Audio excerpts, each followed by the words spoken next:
And it's your first session back, so you're gonna review the summary and you catch me if I keep going like I did Luke and run him over. I said Luke, you're doing this one, and I just didn't give him the opportunity. Gotcha. He just At least sat rated there. it a 3. 3 out of 10. No. I was there. And then we actually increased it, so it's a 7 out of 10 now. So it's gonna be on a 5-point scale, Landon. Sorry, we're having to reduce it. The budget cuts. We can't do a 10-point scale anymore. All right, we're starting this. Speaking as a third-party observer with absolutely no interest in the matter, the good ones, that's you guys, witnessed damage on a scale resulting in the loss of hundreds of lives. You see, my dear listeners, that's you guys still. The goons, that's also you guys. I shortened the names from the good ones to the goons, because if you take good and ones, you put them together, goons. First listen to Shoku Sage's Push intense tale full of naked women, one, and buff dudes duking it out. No, there was a couple buff dudes. Oh, yeah, you're right. Only one naked bunny.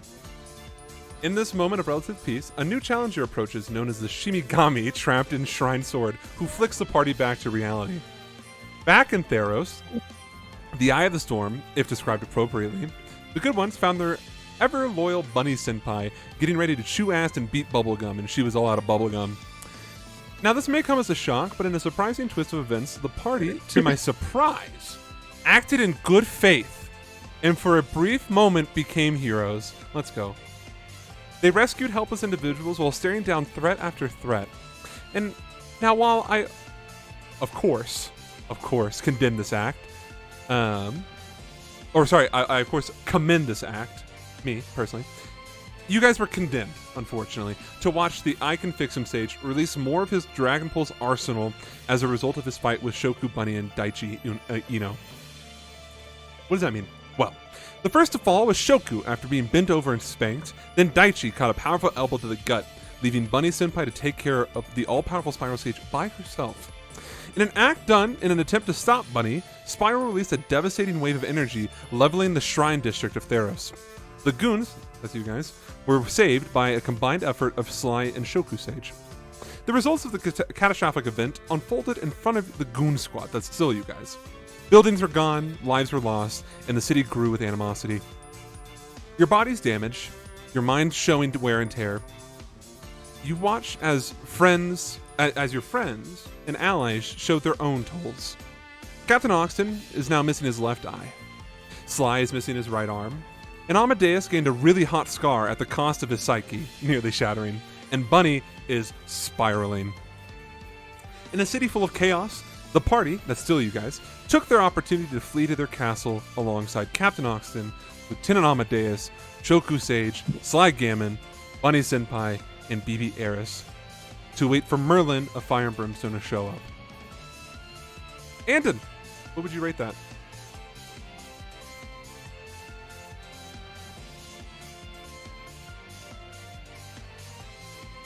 Five points of a 6-pointed star. 5 points of a 6-pointed star. Five out of 6. Okay. And what's the reasoning? I have to put a memorable quote here.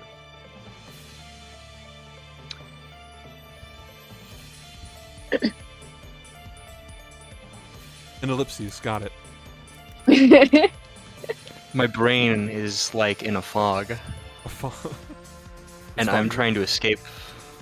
Responsibility. Silent Hill, my guy. Oh my god. Not Are the you same. okay? Dude, he's not okay. If He's you not Dog was okay. the true mastermind.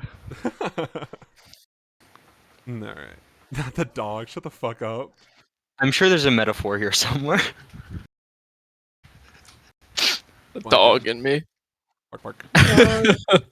Arf. Alright, we want the cool. I'm sure there's a metaphor in my rating there somewhere. Definitely. You just gotta find it for both of us. The dog is the master. It's true. I'll put the dog as a man. The italicized dog is the mastermind. Alright. Is that below the ellipses? Don't worry about it, it's not for you. It's for my notes. You can look at it at the end when I release it to the public. When I release the fucking Panama Papers. Yeah, the Panama Papers. When we get leaked. Is there anything classified document. Is there anything in the DM notes that when they're released are gonna be like blacked out, like redacted? No, because you could just highlight it and see what the words say. I mean, like, erase it and then put that there for aesthetic. I could, but no. I'll Check just revision history. fuck now. Jokes on you. I'm gonna make so many edits. It's gonna be fucking. You're gonna have to find some allegation. Yeah, I'm gonna export this to Microsoft Word and continue my notes from there, and then upload it to Google Drive when I'm done with it. You're so smart. That's you guys, and me, I guess. Pick up And me, I guess. the afternoon of the 7th day of First Snow, 676 AU, the third age, Year of the Dragon. I can't add any more. I don't think there's quite literally anything else I can fucking add except for the exact time, and I'm not doing that. I can't. The weather. Third age mean. It's the third age. What do you Yeah. mean? There were 2 ages previous to The this. 7th day of First Snow. You know, like the Ice Age. No. You're not familiar with a period of time spanning across multiple years, defining. He's such an American. He's like. Aren't you playing like an intelligence-based character? No. Is it your like Clearly. girlfriend thing from the first age, Arwen? What?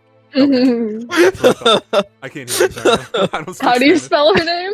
Oh no! Don't. Sorry, I only know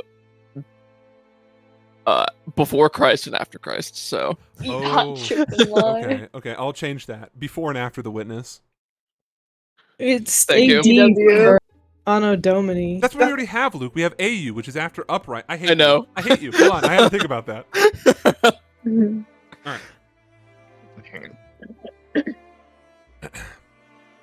Surprisingly, the castle has been impeccably, my apologies, maintained during your absence.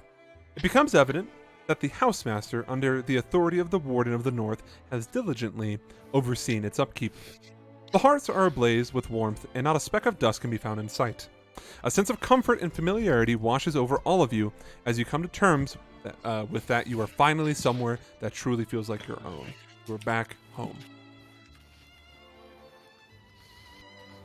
Shrine is with the rest of the Ashunans in the shoebox, as I'm calling her territory. It is a box. It is a box. Ashlyn is in limbo somewhere. Volka is in her bedroom, FaceTiming her GF. Dredgen is nowhere to be found. And Arwen, you're in the living room. I say chatting, but it's for the lack of a better term. You were sitting there, Amadeus showed up and was like, ha! How about the airplane food, right? And you're like, that's nice, Grandpa. we're sitting across from the couch, not looking at each other. It's really cool. So as you guys settle into your places, I'm gonna go around the metaphorical table. We'll start with the alphabet. Sure. Amadeus looks over to you, Arwen, and it's not like looks over at you. It's like he's like sitting with his like body turned, and then he like rolls his entire head. Yeah. to look I at was you. thinking- You see like this like curtain of dried blood across his face from the dagger attack, and he's like now holding his head up with his hand. Arwen. Arwen's like slumped in the chair. Slowly getting shorter. Arwen, Yes, Lieutenant. we forgot something. What did we forget? We should probably take care of the Tajir member that we have in this castle. Make sure she's, breathing and stabilized. Okay. Now, we can take care of this independently. I propose a simple game of rock, paper, scissors, or alternatively, because I could read your very body movements to know what you're going to throw out. I think we work together as a team. Thoughts? Yeah, that's fun. You can read my body movements? What does that mean? Remember that time I was elbows deep in your face? Yes. I know your mannerisms now. I've memorized them. Like right now. That's so Grimace. weird. No, it's completely normal. Come along. He stands up, but as he stands up, it's like an old man grunt. He's like, "Ugh." Hands So- on the knees. I know it's only been hours, not even days, since we last talked. But how do you plan on using that sand to make a stone? Stone is a generous term.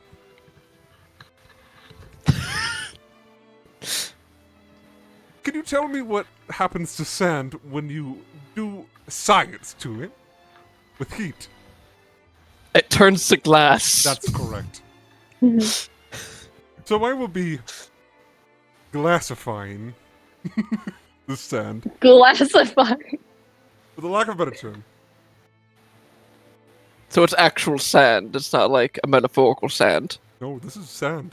I am afraid to touch it. Oh, right. In in a uncontrolled environment. You know, Good luck finding one of those. you do know that I'm a professor, right? I have my own studying laboratory.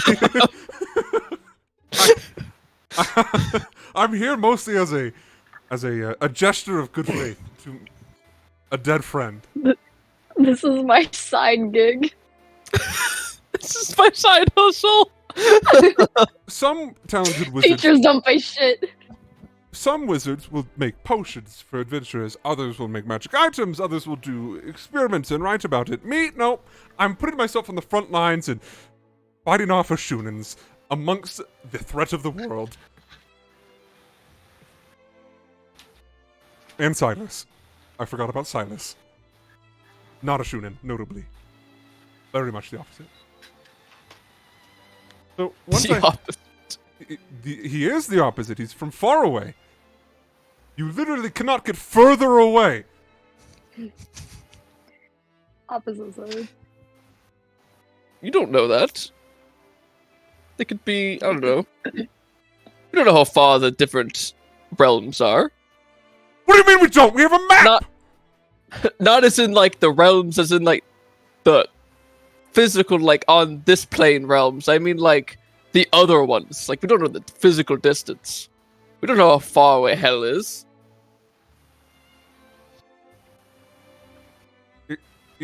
It's okay. I'm gonna strangle you. But it's gonna be uncomfortable because I could just strangle your throat past the skin and everything. Just the muscles. I could just strangle the muscles.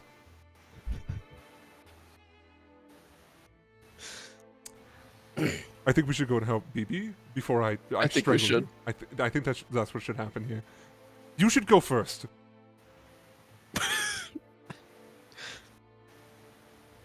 That's never what you like to hear as he goes first. What? I don't know my way around the fucking castle, Arwen. Oh my god. I have. You know what? I'm a teacher.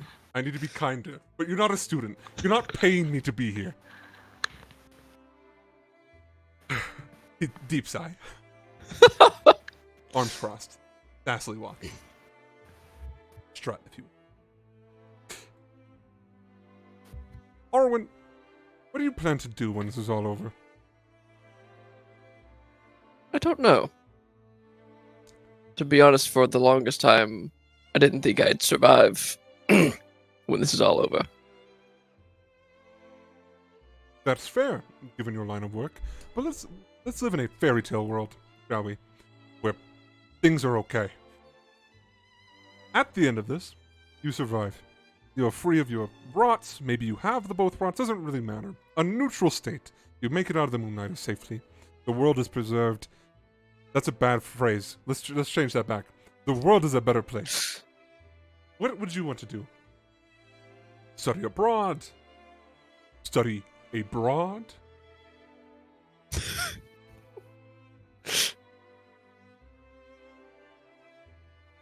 Hmm.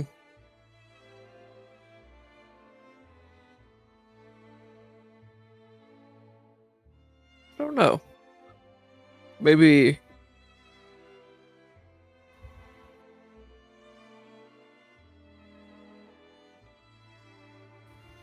It's a hard question. At least sits there and ponders it. Well, let's start with the basics. Presumably, you don't wish to have your father still in the grasp of the bad people. Bad. The preservers. Yes. I'm what they're called. The bad people, let's be honest. Call it what it is. Not all of them, Alright. but majority. Right, so you wish to save your father, I assume. Yes. Presumably he needs saving. I assume he's not there willingly. No, of course Okay, not. That's what I figured. Okay. Fair enough. Fair enough. Do you wish to study? Like magic? Or the world? Doesn't really matter. Yes. Yeah, I think so. Well, Arwen, I've taken a fond appreciation of how annoying you are. I'm sure this is a reaction you get normally. I think that... Well, how do I put this in kind terms? No kind terms for you. You've lost that privilege. You'll laugh at that. You absorb knowledge like a sponge. Sometimes you absorb the wrong liquid. In this case, I will call it a fascist ideology. This shows to me that you can be manipulated. And I think I can manipulate you in the side of good.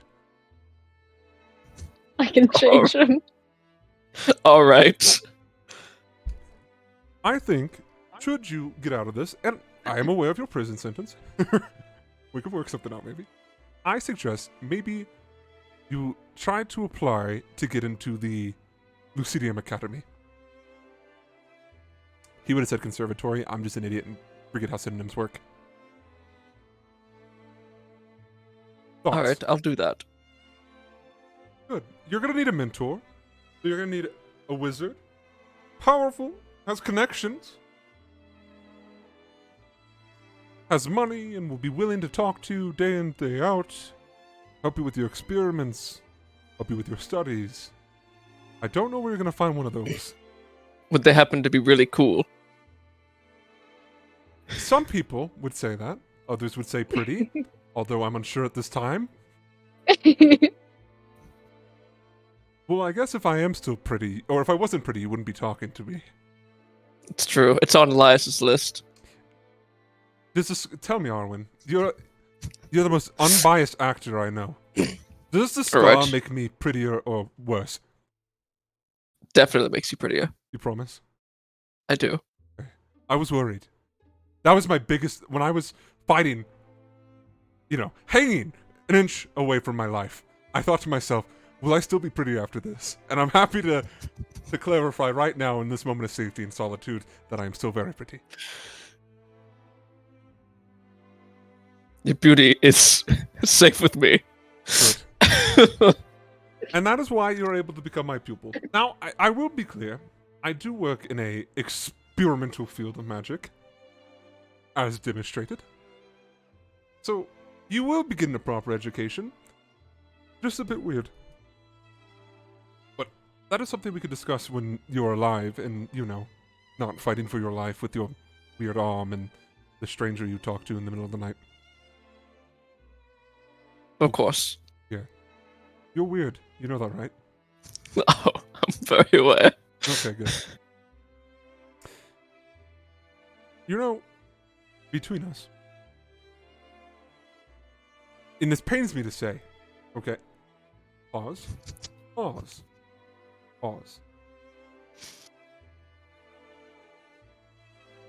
I, probably in my twilight years, see myself a little bit in you. I think we have a lot more in common. Besides Oh, the really? imaginary friend. I don't have an imaginary. Not yet. And I'm not dying actively. So...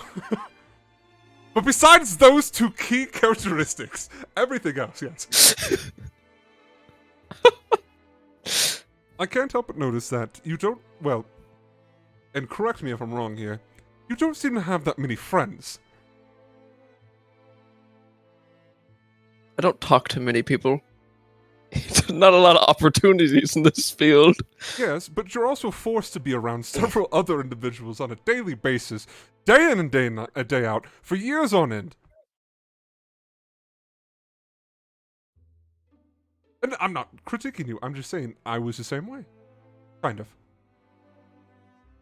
I think the best way I could phrase it is, I'm sure, had your life been different at the beginning, you would be a social butterfly, pun intended, fairy boy. Hmm. Thank you, I guess.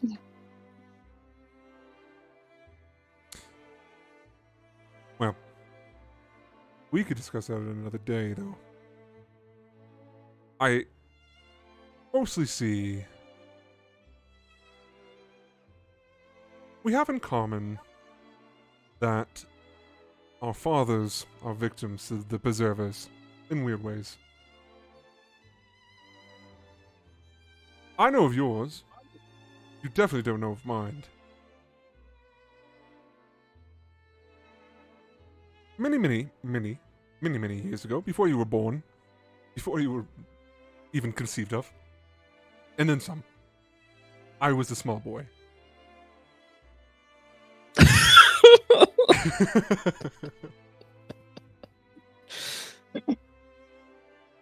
My father was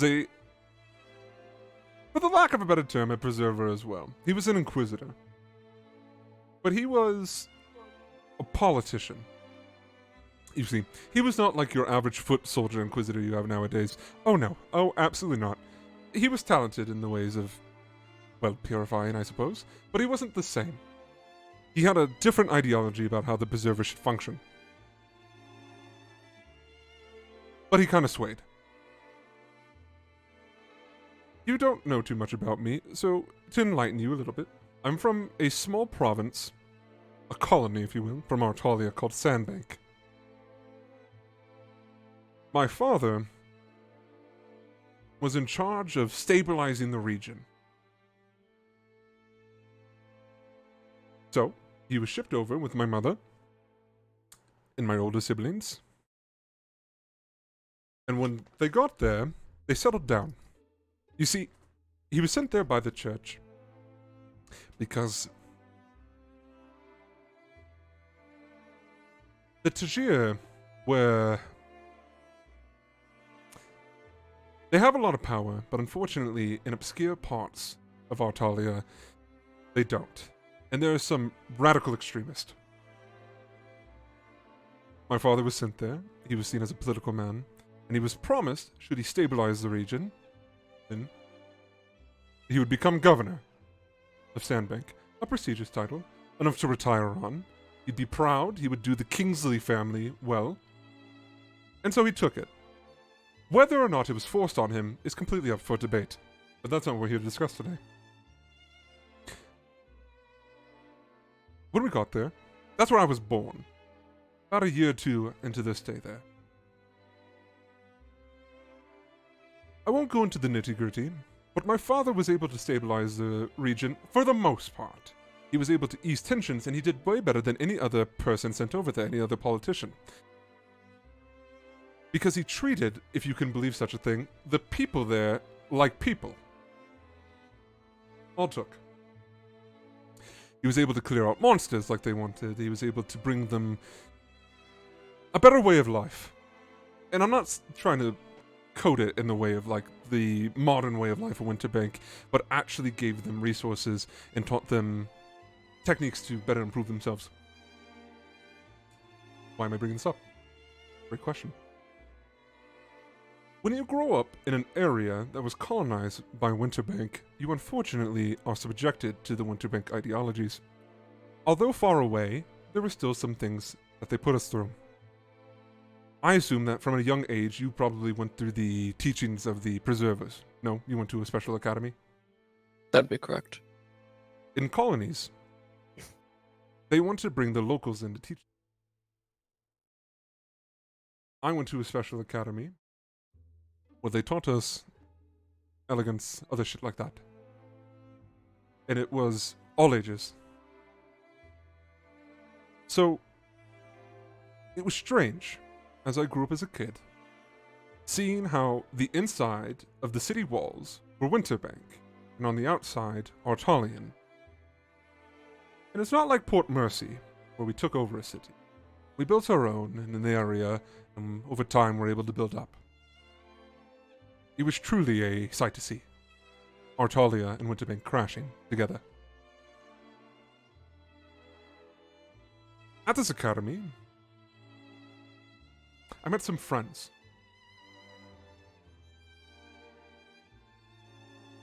Did you have friends back when you were an Ember? You could call them that. Right. I was in the same boat. I befriended a young woman and a young boy that I... Oh, you wouldn't say boy. A young man that I fancied. We were all in the same age, the same class, and everything. Life was peaceful, Arwen. It was simple, day in, day out, studying and trying to improve myself. And my father said he expected only one thing of me. He said you will either be a soldier or you will be a scholar. Pick one. And I didn't want to fucking die, so I chose scholar. Makes sense. Started learning magic. Started off simple with Preserver's teachings, nothing crazy, and then found that I preferred transmutation over everything else. Life was simple. My father had one saying, and it stuck with me through the years. Whenever something bad would happen, he would say that is the price for progress. Growing up, I assumed this price was, or this price for progress that he said of, was used as a way to hand wave all the bad things happening, like saying the divines will it. And I thought it was just a general blanket statement, like, the ship sank, but it was trying to sail in an uncharted territory, but now we know how to make it better. That is the price for progress. Simple, right? Right. In my early teenage years, I had grown close with these. There were others as well, but these were my two closest confidants. One afternoon, my friend, the young man, we had developed some, you could say, romantic feelings for one another. Spent a long time together and were able to fantasize about leaving Sandbank and discovering the world, discovering ourselves. Right. I wished to go to the Lucidium Academy, and, well, he wished to just see what he could. Admirable goals. The son of a potential governor. My father was climbing the ranks. Was almost there. Peace was around the corner. And he, simple enough, wishes from a wealthy merchant family. One afternoon, I bid my farewells. Toodaloo, I'll see you in the morrow. Went back to see him. We were talking, hanging out, as the kids said.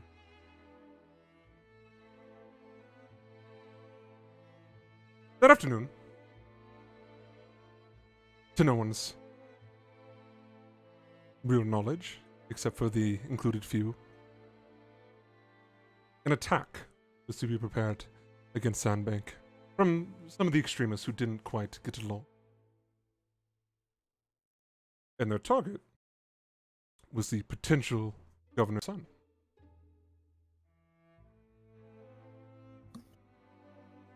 I was dragged from the room, screaming. My first encounter with death was my friend's neck snapping at the end of a rope.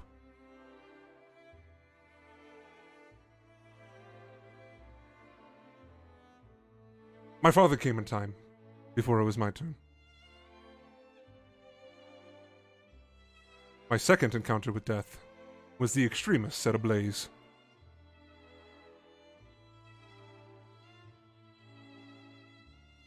I was shattered. I was expecting to do and see the world with my friend. It was taken from me.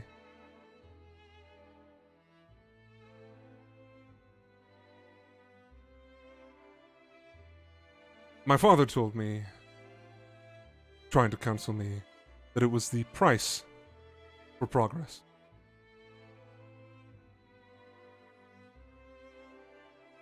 I then, if you can believe such a thing, hit my moody years. I had grown closer with my other friend. We reminisced about the loss. And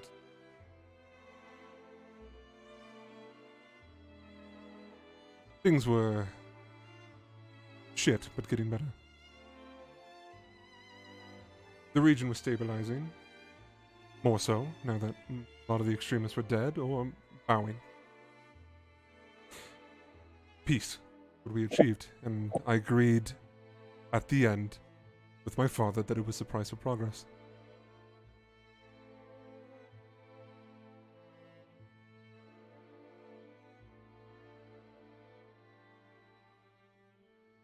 My third encounter with death.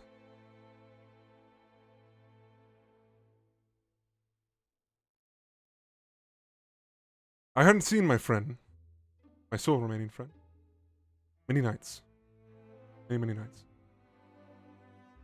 I had been told by her family that she had been taken back over to Winterbank. Sure, makes sense. Sandbank is not necessarily a great place to be. And the family left. It was swift, and sure it sucked. But at least I had an answer.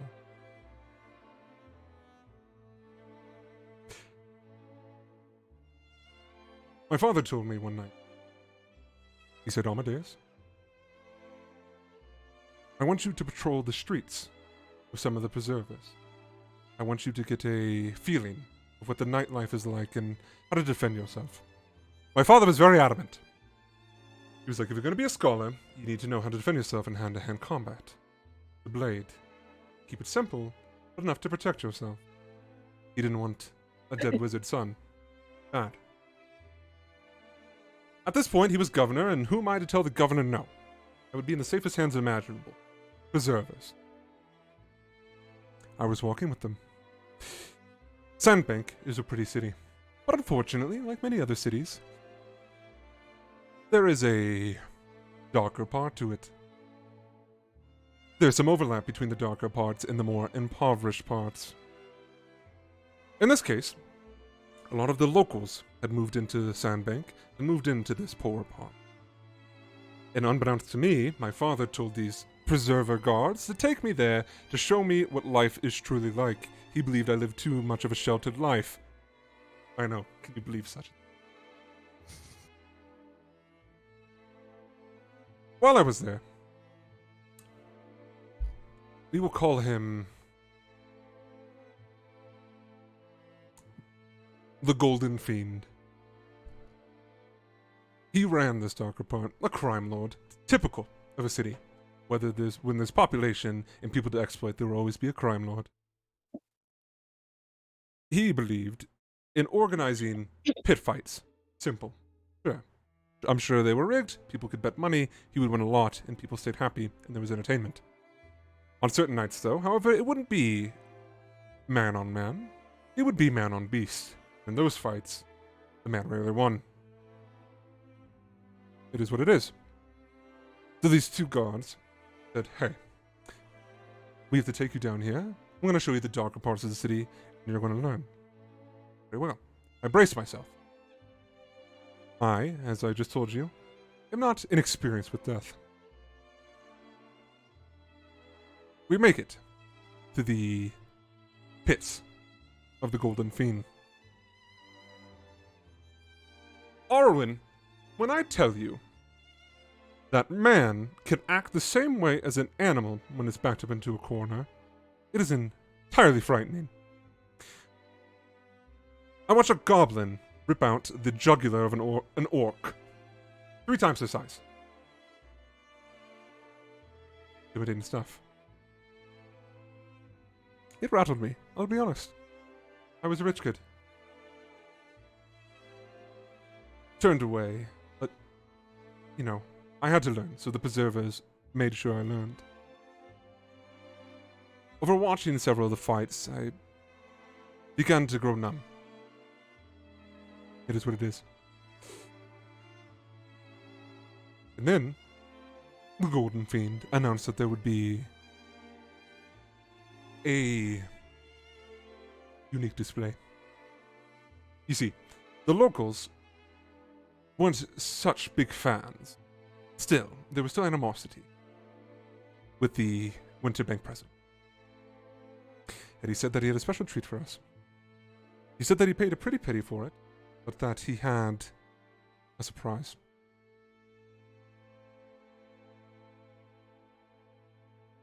The third real experience of death that I know was watching my friend get consumed, ripped apart by wargs.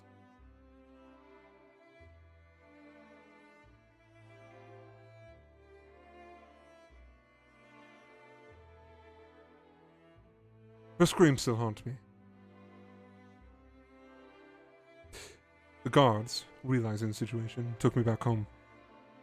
I went to my father, man to man, as much as you can call me. I questioned him. Governor, did you know this was going to happen? Of course not, he told me. But he did say that her family fell on hard times. So at least there was a reason why she was there that night. And Arwen, after a fight, if you could call it that, he told me, Amadeus, that is the price of progress.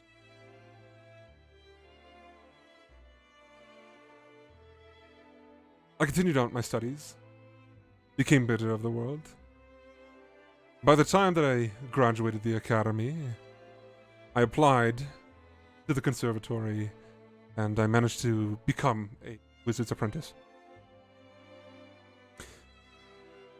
It wasn't until my second year in the academy, as I was learning more and more about transmutation, that I finally understood what my father meant so many years later. I was at his funeral. He had died a natural death, old age. Humans tend to do that. I was in the famed mausoleum in Orendal, where they bury all honored soldiers and knights. Standing amongst my crying brothers and sisters, and my mother, we watched my father get lowered. And that's when it clicked with me.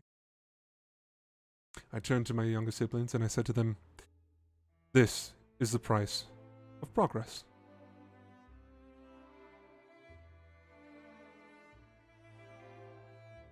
The price of progress, in my father's words, would be something that develops the person, not the community.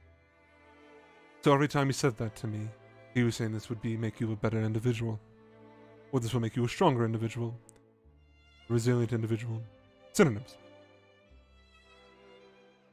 I realized it made me become an individual that wanted to see change. And that is why I applied for a grant to start my own school of magic. Research, not an official school, but after telling the same story to Headmaster Gadwick, he agreed that the small price to pay in my experiments could be considered price for progress.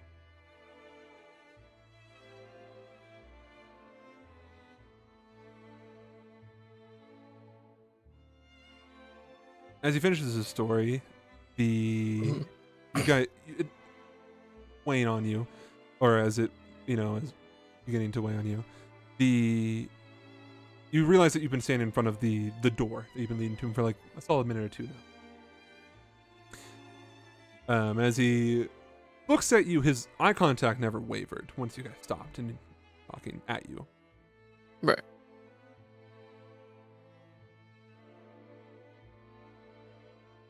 I tell you this because the rot that you've been cursed with is a price, progress for you, and to me.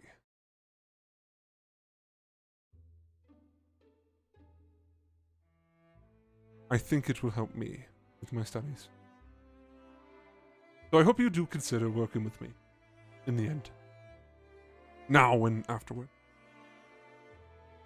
You don't have to promise me anything, but I want you to know that although it is entirely selfish, I want to see you live.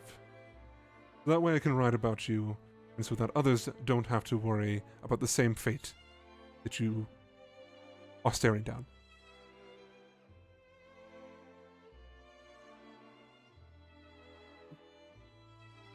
Well, what goals aren't selfish? They wouldn't be very meaningful, would they? Neither here nor there. Thank you for telling me that. Of course. Well, I suppose we should probably actually get in there and do our jobs, instead of standing out here like babbling fools.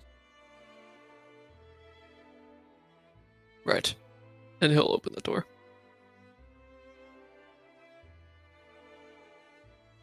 Shrine.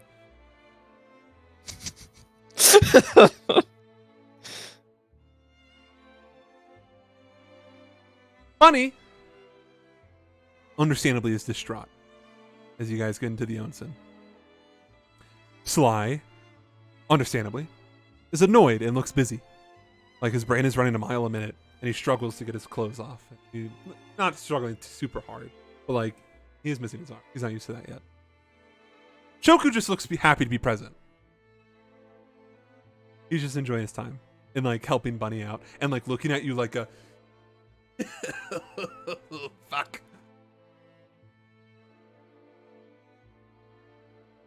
Well, yeah, but she's like catatonic. Sly is fine. He also doesn't know Sly, and he's one of them filthy northern Ashunans.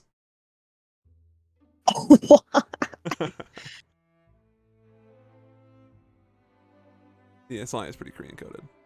I thought he was the Korean Yes. version of Bakitsune. Yes. Yeah, they're all Korean buddies except for me, but they like me anyways. So I'm cool. They forgave the war crimes. I'm so kawaii desu. Let's go. All right. So, you guys, I'll say, are, you know, quote unquote washed. You know, ready to actually get into the onsen. Shoku is helping Bunny, and it's just like, "Do you want this?" And then Bunny's just like looking down, and she's like, "That's nice." And Sly is just like grumpy old man who's just like, "I can take care of everything myself. No one look at me." The shoebox is looking pretty bad. What I'm trying to get at. Bunny makes an offhanded comment that she should be in Theros with Shishi, Yukio, Iori, and Yami, helping with the relief efforts, even with the city having a newfound resentment for Shunins.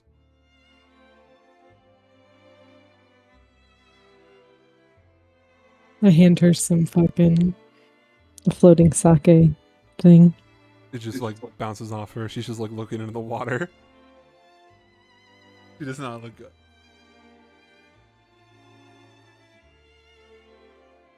Shoku pulls up next to you. Shrine-sama. Every time I hear the sama, it kills me. This guy's ridiculous. What do we do about that? Points over like, I think we should just try as many things as we can to cheer her up. I don't really know what Bunny like. She doesn't really talk about it. Mostly like a visual thing. Like whenever she says whenever she sees boobs, she's like, "Unga boonga," you know what I mean? But like, it's not the same. Alright, well, there's plenty of boba around here. First of all, But she's we not. don't, She's we don't need to worry about that. look at her though. She looks so sad. We'll do things that we can do. Not focus on things that we can't make her focus on. Okay, well, what bright ideas do you have? Because mine is, putting her out of her misery. I'm gonna explain to him all of the ideas that I have. Whispering furiously. There's some racist ching chong bing bong noises. Lao Gama. Everything you mentioned, I've only heard of. I've never experienced in my entire life. Well, me neither, but I think we can still accomplish most of them. I mean, there's nothing else we could do. Oh, okay. This is what you do in Ashuna this is what you do when your friends are sad. You just do all these medicinal herbal remedies and it'll fix them. Would you like to tell the class what you proposed? Are you gonna get to a point where you just ask me what I do, or Yeah, do I yeah. have to just tell them and then actually do all the No, things? you can. We've reached the point now where it's like, all right, we'll do what you want to do. He's like, I'm in this. Okay. Well, Shoku and Shrine are gonna make up a little dance. Probably like the Biku like leak dance or something, you know? Sly is gonna he's gonna provide the music in the leak. Most likely. We're gonna do Are you gonna say how these things work? Yeah, okay. So the first thing, as you do up a little dance, you're like, Mom, look at this cool dance we came up with. We just practiced it for like 45 minutes. She is like, looks at you, blank slate, and no emotion. Still dead inside, but she's looking at you, which is a big improvement. The next thing we're gonna try is Chinese cupping therapy. Like, that shit from fucking Karate Kid? Yeah. They put like a fire inside a cup and then put it on the body to like suck the skin in there. Yeah, we're gonna try doing that on her back. She makes like her body reflexes, or like, not recoils, but like she doesn't seem to hate it. She's willing to try it. Mostly because she's like still in this like catatonic state where like Shoku's just like, okay, now lay down. And she's just, These would realistically leave a bunch of bruises. it would. And those are the only bruises present from this whole afternoon. They're therapeutic. We're gonna try acupuncture with. It's called moxibustion, but I don't know how to say it in a non-fucking lame-ass sounding way. But they burn these leaves like right next to the skin, so the smoke gets on it, and it's supposed to help with the acupuncture. Okay. She seems to be more in tune with that, a little bit more like smelling it and everything. But she's still, if you can believe this, is still kind of out of it. I don't know. I just told him I don't know how to do acupuncture. So I have these little needles that I am just putting in random places that seem right. And she's like reflexing to him. And then Shoku's like, I think it's working. Bunny, are you Vibing. enjoying yourself? Just vibing the acupuncture. In response to this, she goes, I deserve it. Okay. We're gonna move on to we're gonna try some reflexology on her feetsies. This is like where you poke specific parts of the feet and it's supposed to like fix you. Right. It's usually done with like really, really firm hands in real life or like jade tools. And I am a jade tool. It's true, you are. Just using your finger, you can like. I am using my fingy and I'm not rubbing it, like it's like a poking, pushing on reflex I got you. foot stuff. I'm fixing her. Is it working? Definitely a little bit more. Judging by the fact that her primary weapon is her feet and like legs and everything like that. She responds to it, and like when you're doing that, you can like it feels tense, but it also makes sense. It's like going up to a boxer and being like, "Hey, your hands are pretty swollen." He goes, "Yeah, they are." She seems to be enjoying it more, slightly. As much as like one point you poke it and she like giggles, but only for a moment. Very nice. Shrine's gonna attempt to do a tea ceremony, but she doesn't actually know how to do a tea ceremony, so she will definitely. And I'm talking like the Chinese kind where they have like the little fucking tea pets that they spill the first round of tea on top of to like feed the tea pet. She's gonna attempt to do this shit, and like I don't know how you can fuck up brewing tea, but it's not good. It's bitter. Whatever else you're not supposed to have with tea, Right. it's that. It's not. It's very like thanks.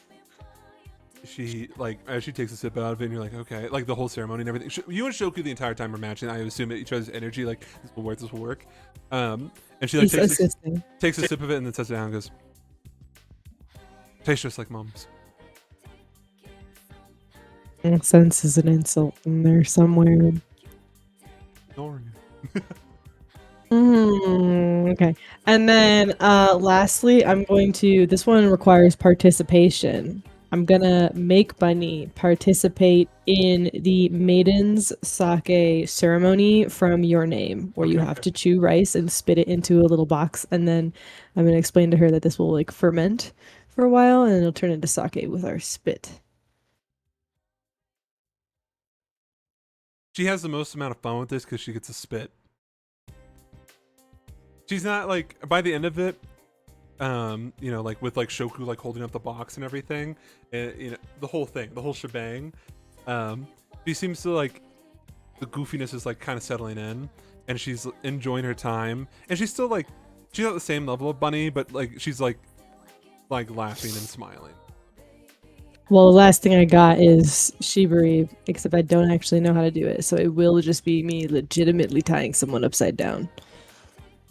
So- Probably successfully, but maybe not at the Japanese art form of it. Your help will be Shoku being like, no, this is not what I see. This is what this, you know, you want to do it that way. This is what I always see. Whenever mom and dad are wrestling. She is suspended. She, upside down, put it. Yes. It wasn't intentional, but it ended up that way.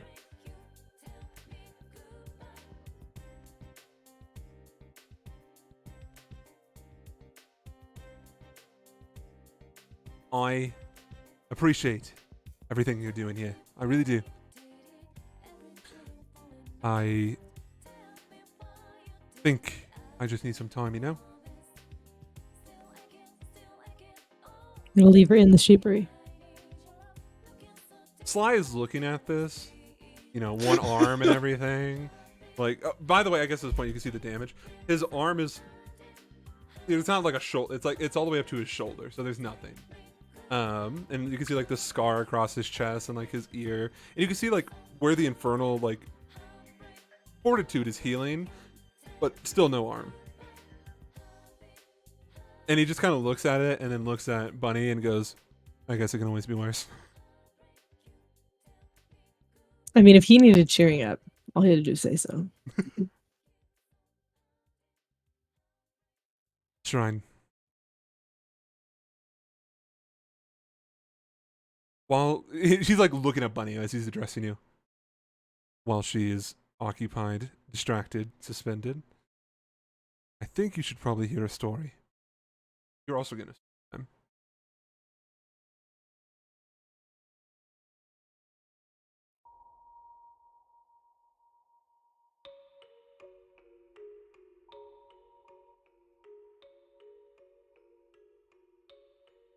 He sits, or he's standing there as he's telling you the story, looking at Bunny as she's like swinging.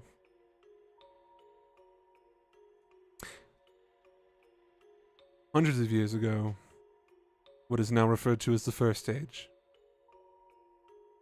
there was a time where the Daikenja were in a golden age. Given the current state of affairs, anything could be considered a golden age. Every sage was honorable, disciplined, and well-versed in aiding Ashuna during one of their darker ages. Warlords were fighting warlords, and many casualties were had. The Daikenja remained resilient, taking no sides, focusing on helping the people that had no stakes in the Great Wars, as they had and always will. Then corruption befell the Daikinja. They started taking sides. Conflict was now in the heart of the Great Protectors. Afraid and backed in a corner, a man was hired to dismantle the Daikinja. Some of them were corrupted to the core of their souls, while others resisted fiercely. But to the Sage Slayer, there was no distinction. He was a man hired to kill, and killing is what he did. The Zodiac War, as it would be called, was the darkest age for the Daikinja, ripe with betrayal, dishonor, and killings. One of the sages at the time was a young girl, no older than 17. She embodied her title. She was optimistic, elegant, sensitive, imaginative, and beautiful. She, however, went against the grain normally associated with her sage name. She was brave. She never let her emotions cloud her judgment, and she would live longer than any other before her. She was trained from a young age by a talented fighter with innate physical prowess, far superior to all others in his path. While others used magic, dragon pulse, or other supernatural influences, the girl learned from her father to counter. This girl's father was a sage slayer. Her morals, unlike her father's, made her fall into the pantheon of good aligned sages. Years passed, and one by one the Daikinja dissolved like a losing chess match, each loss more impactful than the last. The internal fighting, as well as the third-party Sage Slayer, caused much ruin across the Shuna, reducing cities, erasing villages. History was in the making. Then the night of ceaseless tears happened. It was a bloody conflict between the Daikinja, armies from different warlords, and the Sage Slayer. It is said, in one evening, the waves of blood spilt warped the field, and now all flowers, grass, trees residing there are forever stained red. The city was almost lost, were it not for the intervention of the young sage. In a split-second decision, she altered the fate of Ashuna forever. No one knows exactly what happened, but during the fight with her father, something so terrifying was released that all armies backed down, swearing to never corrupt the sages again into their wars. She was the last sage standing. Her father, a mountain of power known to never lose, lay dead. She vowed to the people of Ashuna that she would rebuild the Daikinja to their former heroic status, and that she would be there eternally for the people as their last bastion of defense. The young sage, standing amidst the aftermath of the night of ceaseless tears, faced a daunting task ahead. The once revered Daikinja were shattered, and the stain of betrayal lingered in the air. Determined to fulfill her vow, she began the arduous journey of rebuilding them. With unwavering dedication, she sought out those who had resisted corruption during the Zodiac War. Together, they formed the foundation of the new Daikinja, one that would not repeat the mistakes of the past. The young sage, now a leader, instilled a code of honor and neutrality within the order. They pledged to protect the innocent, uphold justice, and remain impartial in the conflicts of the world. As the years passed, the Daikinja rose from the ashes like a phoenix. The young sage, now a seasoned leader, guided them with his wisdom and compassion. They became a symbol of hope and resilience in a world scarred by war and betrayal. Nature itself seemed to acknowledge the redemption of the Daikinja.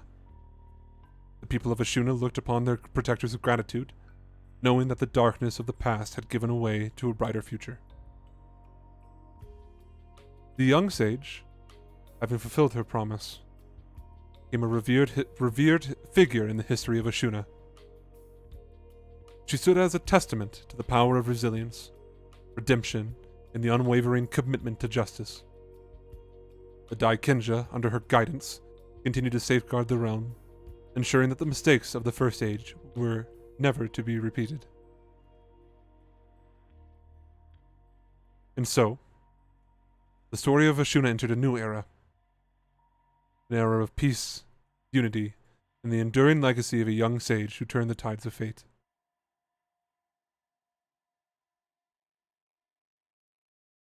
She sacrificed everything for a new start.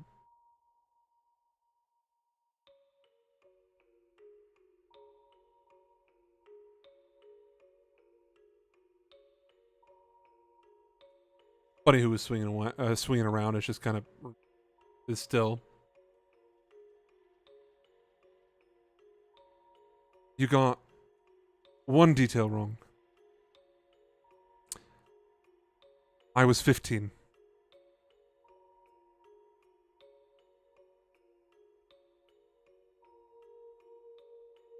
Sly, with his free hand, taps his head.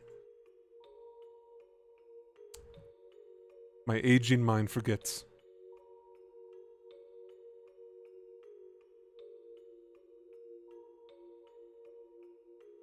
Bunny looks at you, Shine. Alright, get me out of here. The slow process of untying knots. Your tea really was good. Lulu. No, don't look at me like that. Lulu. No. No.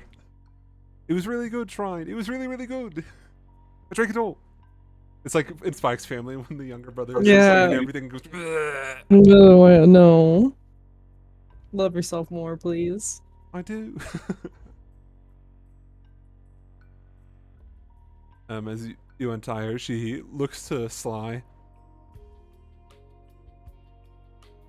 I know you're old, but I didn't know you were that old. He sits down. I think I'm older than you. Looks a bit depressed at this.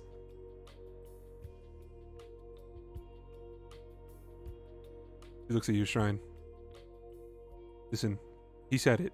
I was pretty cool. That's all I'm saying. That's all I'm saying.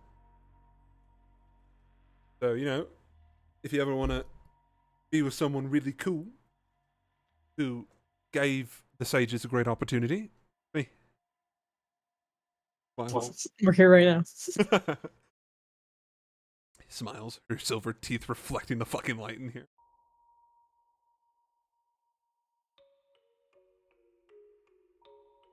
She says to you in her sexy Shunin voice,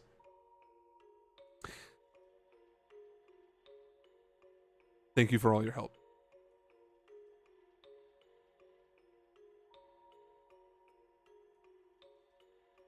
Shrine's gonna just not acknowledge it. Thanks. She nods along. And your tits are huge.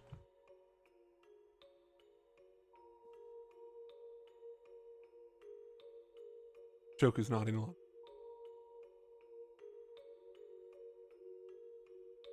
This is great. They don't move. So she's like, wow.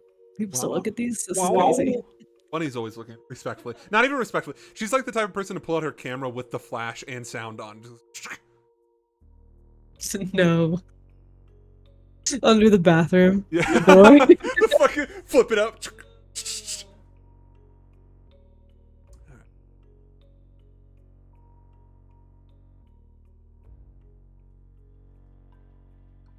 There isn't enough beds, so we gotta figure that out later. Don't worry, I'm not forgetting about you. I'm gonna go back to Luke. Tackle you. You and Amadeus walk into this room. Yeah, dabbing the entire time. She is in one of the spare guest rooms, laying in the bed where you guys had put her. The room is darkened, besides like the hearth on, but all like the curtains are closed and everything like that. And even then, the hearth is not blazing. Amadeus, oh, she's beautiful. And the two of you begin to address any of her wounds, and she has a lot of them. You can see that Amadeus is like inspecting her bones, like her like muscles and everything. So like a physical, as it were. And if he finds any problems with it, he does the really cool thing of digging his hands into her, which is a really weird phrase, but I promise it's completely normal and natural. It's perfectly beautiful and natural. Is she conscious? No, she's very Like, unconscious. She's super very unconscious. unconscious. It is You made sure of it. You beat the shit out of her even more. Like, gaga! She's like waking up and he just. Yeah. Oh, that's nice. Knocks Here's her some back out. drugs. No, she's very much unconscious. She is very, very battered and bruised. Right. She did rocks have debris on top of Yeah. her when we found covered her. in so. rocks and everything else. So, you can see like where frostbite is setting in from like the cold breath and everything like that. And Amadeus basically just goes, "While I'm doing this, here's this," and he gives you like a sponge and a bucket of water and goes, "Clean her up, make her look better." Now you could use magic, but don't be weird. What do you mean? Don't be weird. Don't give me that look. She is unconscious. His hand's in her fucking leg right now. She is unconscious and not able to consent to her magic. You shouldn't just cast magic people willy-nilly. This is different. What do you mean this is different? He's- Cleaning her with magic is much easier, and it doesn't invade on anything. But does it teach you good? Yes, it does. We live in a world of magic, Arwen. People don't know what's happening to them. Especially her, she's unconscious. But I'm doing medical procedure. You're cleaning! Alright, whatever you say. This will teach you good efforts. Okay? You can't just hand wave everything with magic. You can, but you shouldn't. I can, You actually. should- what happens if both of your arms gets cut off? What will you do then? I will cease to exist. That's not true! It is though. Oh wait, it is! Okay, and in the magical world... I also know how to cast most spells without somatic components, so I can still, Okay, sorcerer boy, warlock boy. None of us are cool like that, Arwen. This is It important. would be severely limiting. It would be. I know it would be. So, in this very moment, pretend that if you cast magic in front of me, I'm gonna fucking kill you. But I wouldn't be able to scrub her down anyways if I didn't have hands. I will turn your hands into meatballs right now. I swear to God. I will take away your fingers. You lost finger from the chips. He just like grabs the fingers and they just come off like the finger trip. They actually like completely And then intact. he Who eats knows? them. We have those back later.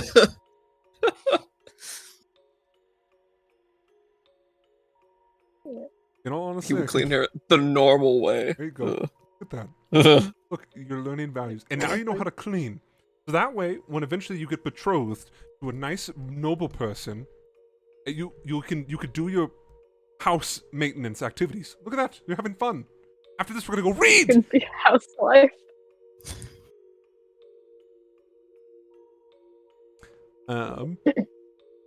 In actuality, the main purpose of this that you catch on to is, he just wants you to like see like the work that you've done and everything, and like make you understand.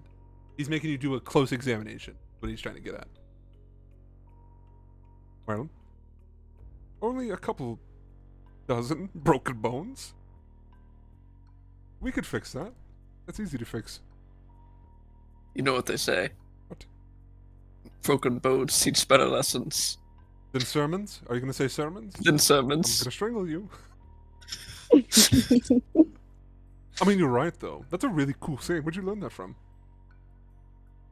Oh, you know. Around Ashuna, Ah, around the islands. yeah. Because I know you're. It was written on the walls of the temples that we were in. Right. You're a well-traveled man. How could I forget?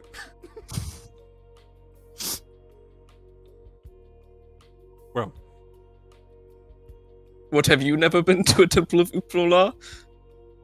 no, Arwen. I do normal things. Like get pictures. Get pictures. Fucking does the flexing on you.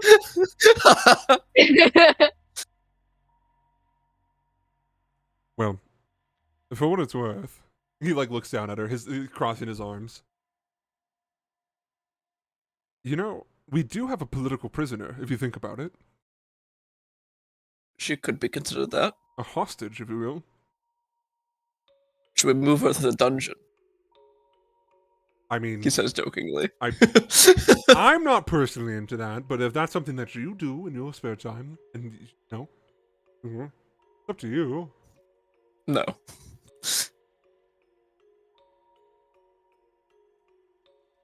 I'm just really hoping she isn't the last person of the Tajir.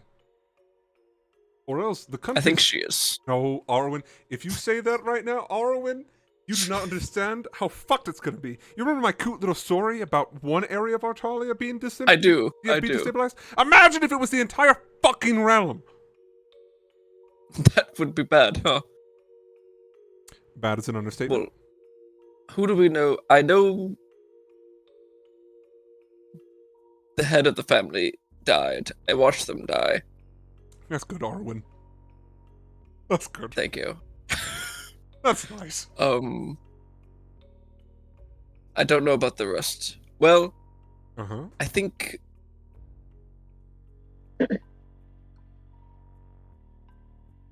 no, I think that's the only one I know for sure. I think I got hit by rubble before I saw anyone else. So By the way, you look dashing for someone who was hit by rubble no less than a couple hours ago.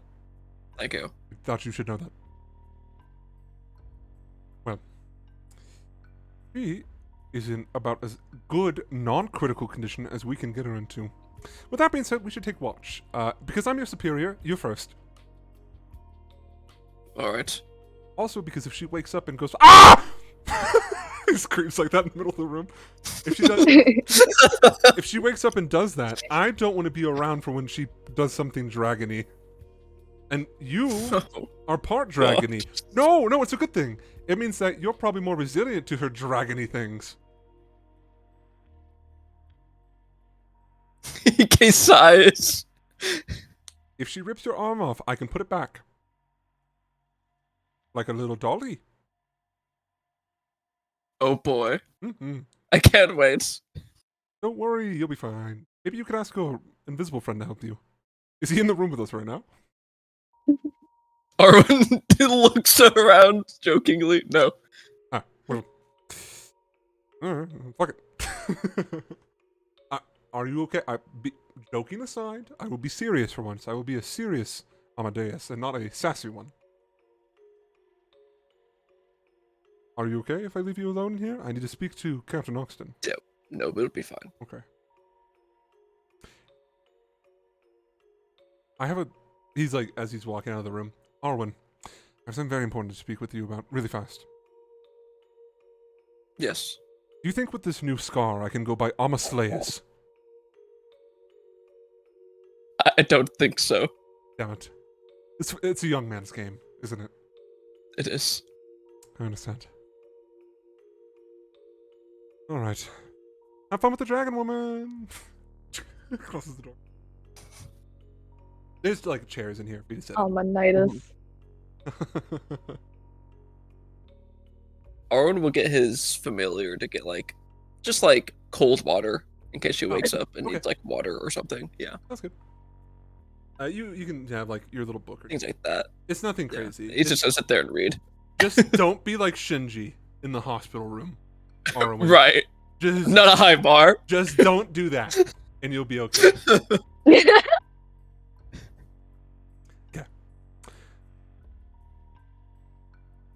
Ashlyn.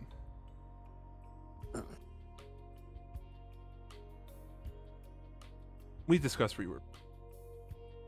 You find yourself in the grand hall of your castle. Penny and Cyric standing alongside you. They teleported you here. Cyric, rubbing your back, comforting. And Penny looks at you. Well, we did a little bit of research, and we found out your friends are back here. Now, you might be confused with how many days have passed. It might have felt like weeks. It might have felt like months, even. 6 days. You've been gone for 6 days. I know. It's okay. You're gonna make it out fine, kid. I know. It's okay.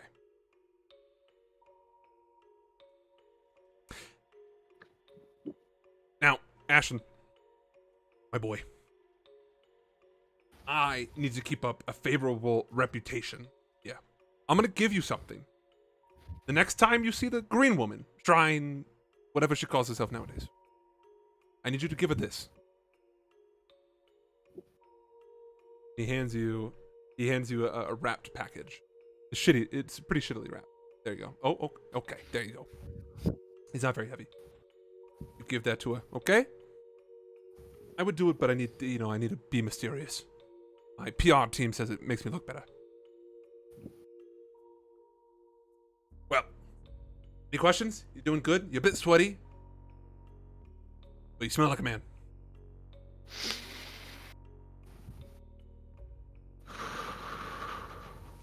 Take a deep breath.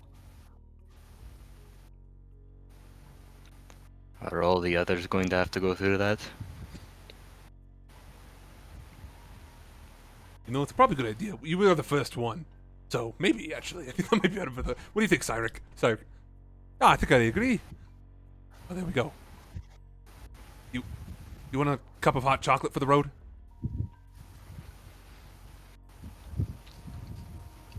No.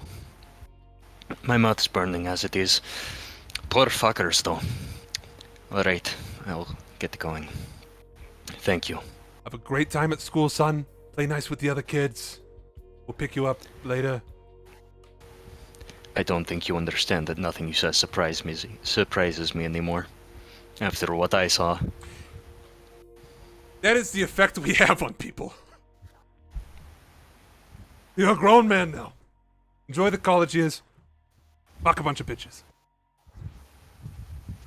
But bring home a good one to mom and dad. Right, of course. There's still that whole resurrecting ancient ancestor thing I have to deal with. Yeah. Someone's got to do it, and it can't be me. I wish I could help. Wait, do you need help?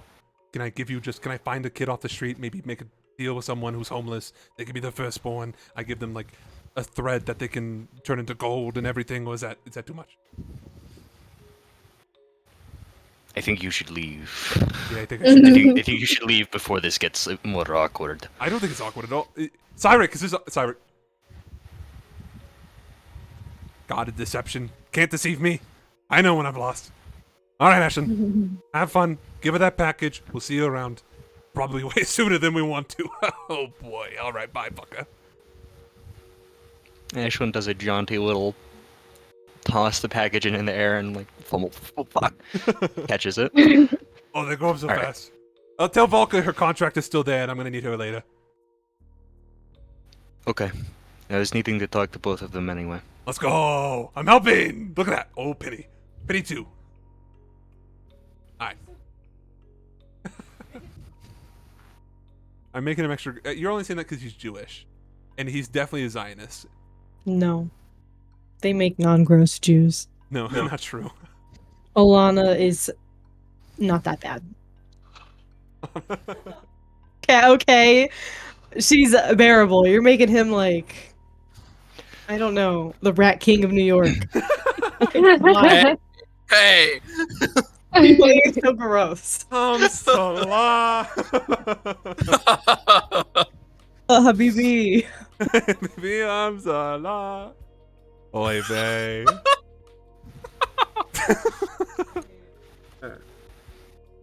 And in a second... If Yes. Well, with that, Aislin's gonna go wrangle the do the opposite of the Scooby-Doo thing. They're not gonna split up and search for clues. They're gonna come together. Come. Yep, we're all gonna come There's together. the bingo. Yep. Are you collecting everyone, or are you just collecting the girlies? I'm gonna be collecting, yeah, pretty much everyone. Okay. Shrine, Volca, Arwen. And then that doesn't have to be like all right now, but it's like this is what he's doing. We'll go around. We're gonna start with you're gonna go and find Arwen. How's that sound? I'll say you stumble across Arwen Yeah. first. That's the best way to put it. You just have a sense, an Arwen diviner, if you will.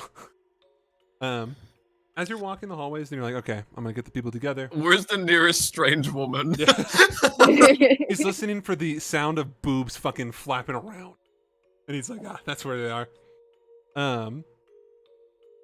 You pass by with the amount of perception you have. You pass by a room where an argument is being had, and the voices are unmistakably Captain Oxen and Lieutenant Amadeus. Would you like to listen in, or are you just gonna keep walking? Do I think Arwen is in the room? You could.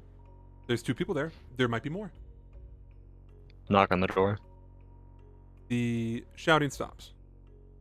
It's not really shouting as much as it's like Amadeus is yelling, and then Oxen is responding calmly, which is making Amadeus even more angry.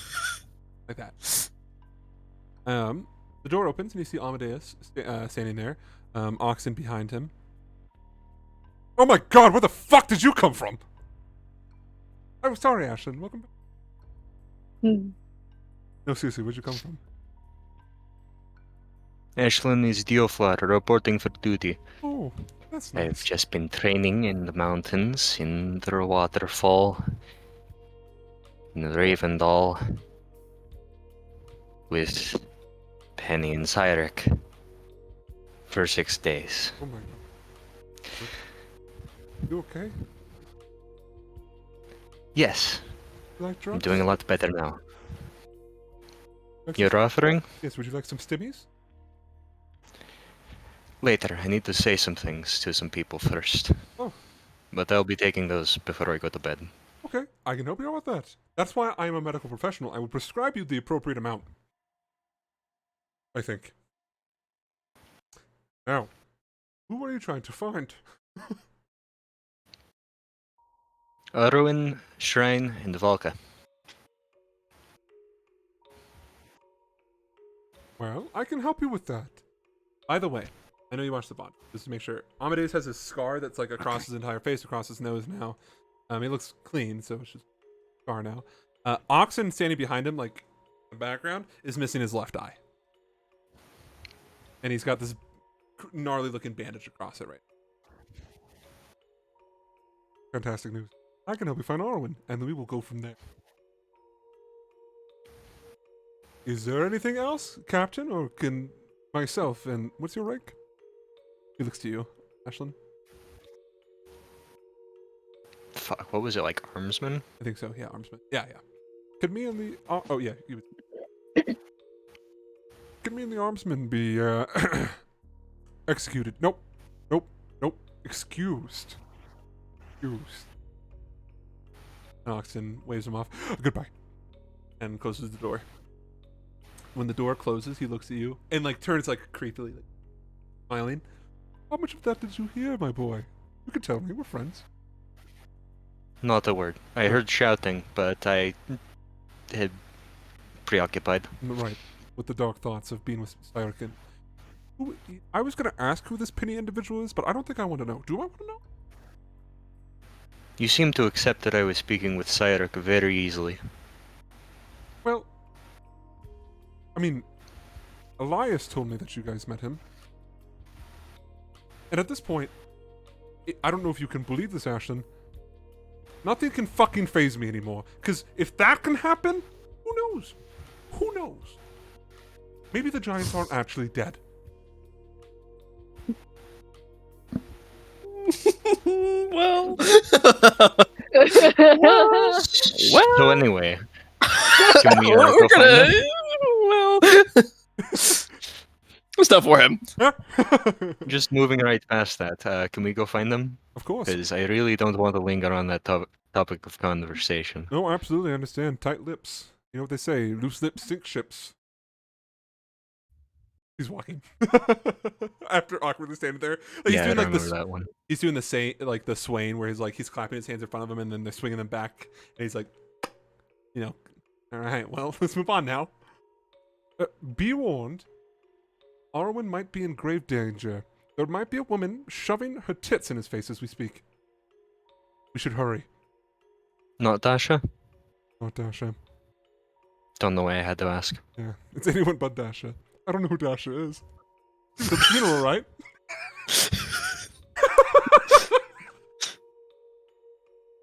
Right. You guys begin to make your way. Arwen. That's me. Nothing happens. Thank You're- God. she remains- I was like, no. She remains. Leave me alone. You hear like you get really fucking scared, because you hear like this like sleeping noises, like grunts, as one does, groans if you will, and you're like, and then she just remains asleep, and you're like, oh thank God, oh thank God.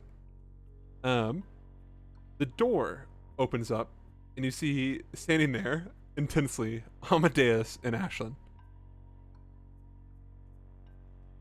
Oh, hey, have you come to relieve my... Oh, hello, Ashlyn.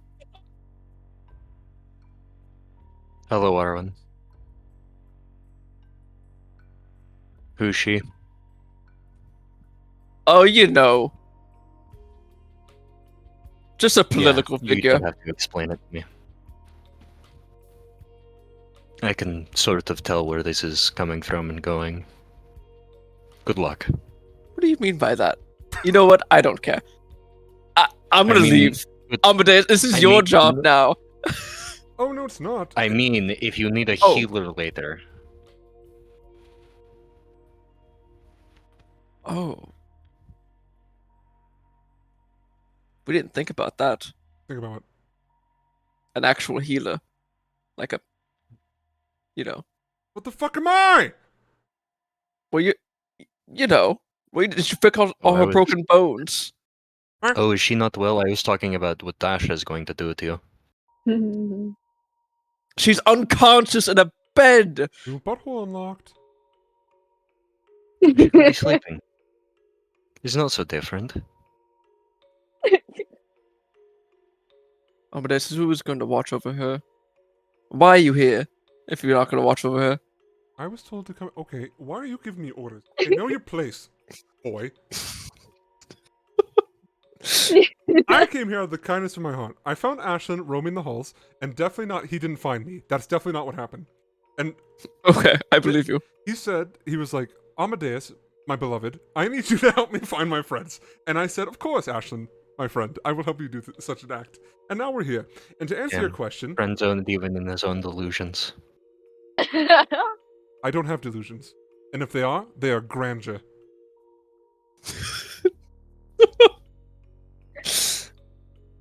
Anyways, to answer your question, good lord, he holds out his hand, and you watch this gross effect, like something submerging out, or not submerging, emerging out of water, like a skin rippling.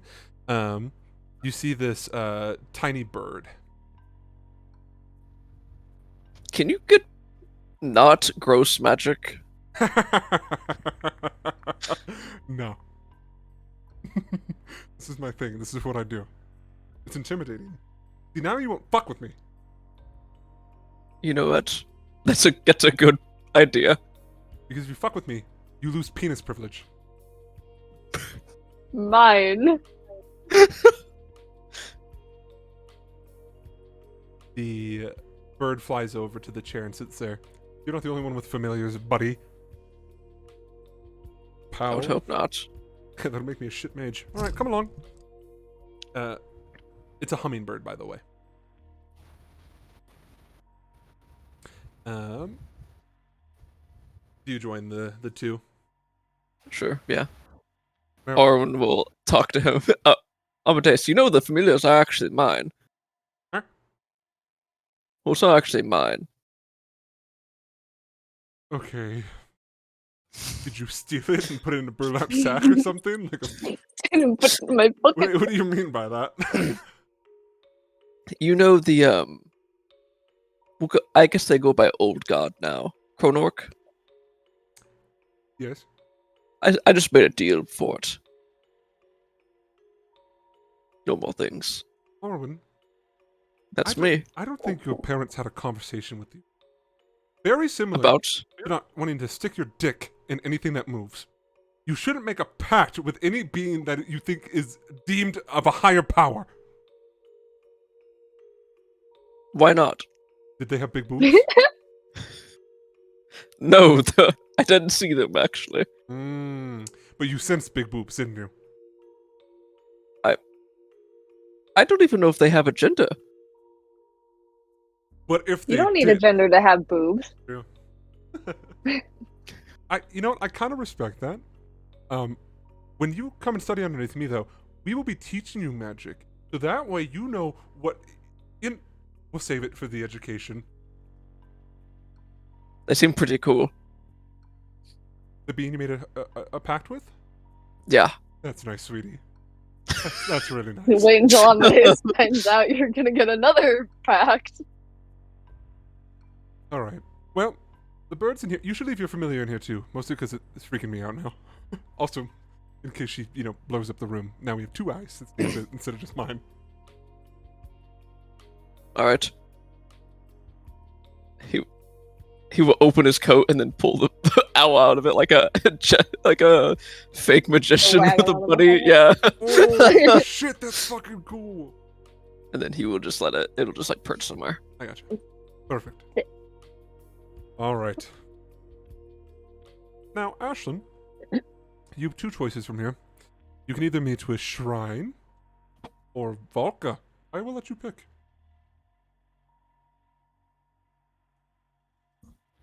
Choose your own adventure. Shrine. Shrine. Ashwin turns to Arwen. I picked in alphabetical.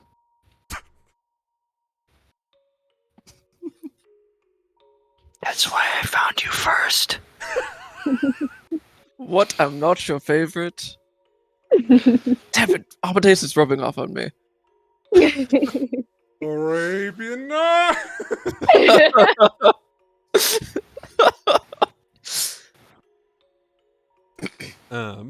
Before we get to Shrine, we'll do Volka time now. She's had enough time to play with the dog. What's that dog doing? Dog that wants to leave and then come back in, much like Luke's. It's just dog things, apparently. Dog It's energy. just dog. They got that dog in them. Alright. Volka, you're in your room. This is before anyone else comes and gets you. This is at the beginning of this little of the session. You pull out your little fucking iPhone. Yeah, it's the little box, and she says, "It's through the looking glass." So it does its thing.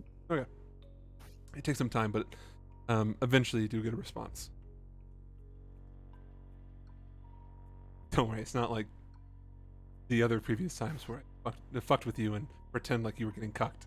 The cuck arc. No, the cuck arc is over. We can always go back to it, don't worry. We'll see how well Alicia handles this conversation.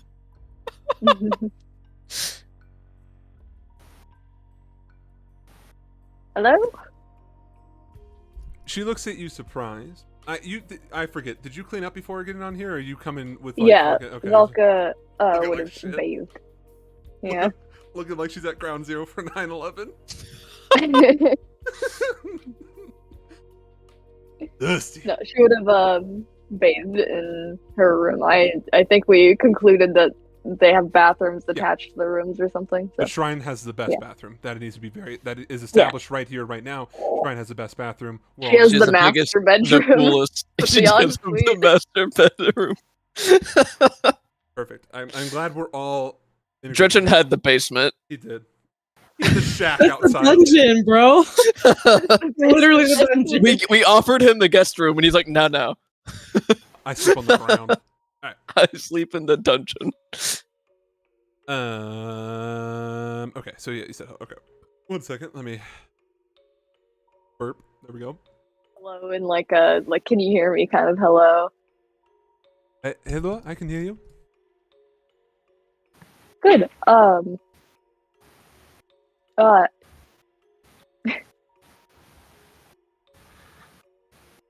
I'm already floundering. Good job. Um, Arwen when he sees a woman Uh, out of fear. This is fear, by the way. yeah. I finally got some time to actually sit down and talk to you. Finally, I know it's been a little sporadic over the last like week or so. It's okay. I know that you are busy. Yeah. I know that you guys are down south right now, and I thought I should probably warn you to maybe not go any further south or stay away from Theros specifically. Definitely don't go to Theros. Like a fourth of it's gone, and they kind of hate Ashunans right now. Maybe just stay away. Safety. This is Bracing. she like seems very panicked. uh, okay, this was one way to break news. Are you okay? Is everyone okay? Oh, well, no, but we're fine. The city's not.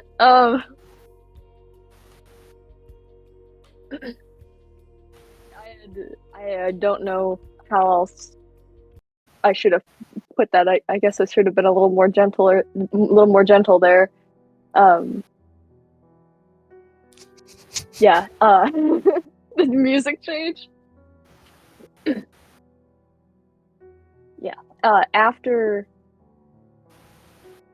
our fight with Lander and everything went well with that,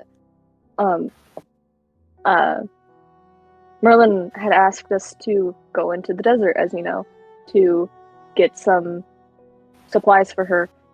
And when we came back, Arwen had to speak with I forget how to say their name, the Tajir, the families in Theros. And while we were doing that, everyone who doesn't like us showed up. Dragon. A fourth of the city, I'd say, was wiped. And the people of Theros are currently blaming the Ashunans for that. And I don't know if you guys have any Ashunans in your troop. But if you do, probably just stay away from that area for now until things settle.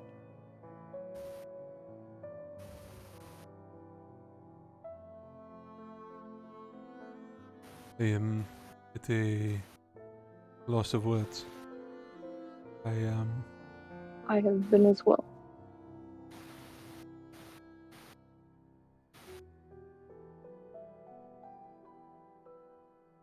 This okay. I will pass this on to Domino. Okay, good.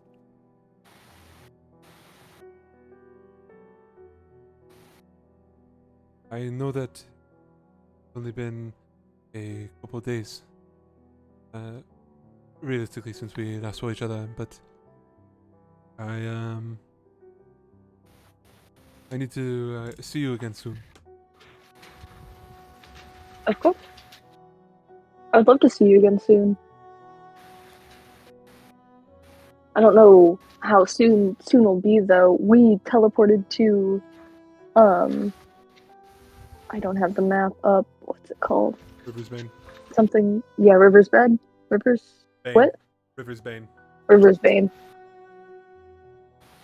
We teleported to River's Bane to kind of get out of danger after helping, pull people out of rubble and stuff. But so we're up north right now. So I'm not sure when that will be.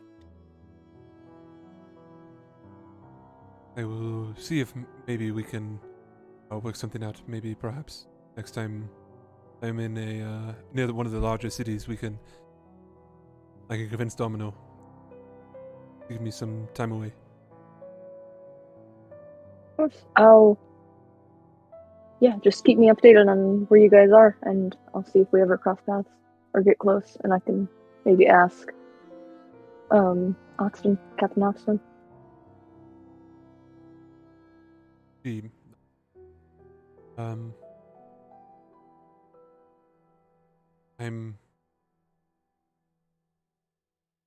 makes me happy to hear that. It seems like, well, it appears that the fight with Lander went well. Yeah, as well as it could have gone, I suppose.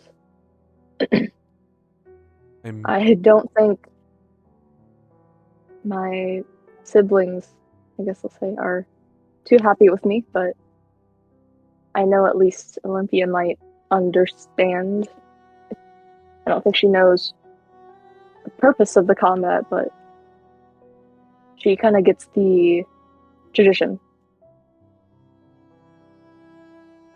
I am sorry that you had to go through that and what you have to go through. If there's anything I can do to help, please let me know. Yeah.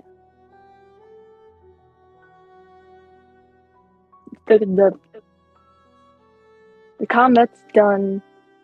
I got my revenge. Not all of it, but I'm still angry about what happened to Elias. I still miss him. And I miss Lesme too.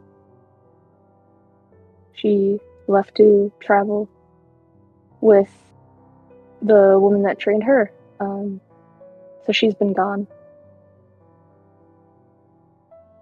So.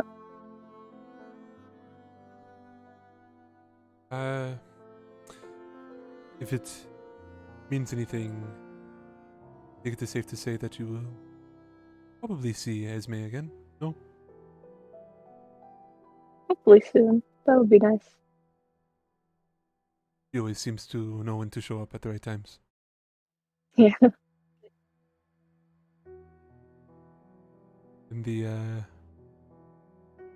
meantime, though, it is some comfort knowing that you are with Shrine and Captain Oxton. Yeah. Did you know Shrine got promoted to lieutenant? No, I did not. That is good, Hmm. I think. Yeah, I think so. Maybe. So our group now has 2 lieutenants, but I think Amadeus is still technically higher than her, so. Yeah, that makes sense. Wait, Amadeus is with you? Yeah, Amadeus. Oh, did it not get brought up? Amadeus is our new lieutenant. Oh, I'm sure he's a lot. I guess I'm kind of used to the personality type. It is jarring, though. It feels like it happened so quickly. Elias got replaced. But I guess that's the nature of the Moonlighters. Was probably more to benefit Captain Oxton more than anything else. Yeah. What stories Domino has shared with me? It sounds like he always needs someone to be around to orient himself. He'll need that now more than ever. He's missing an eye. You're making jokes. She's freaking out more.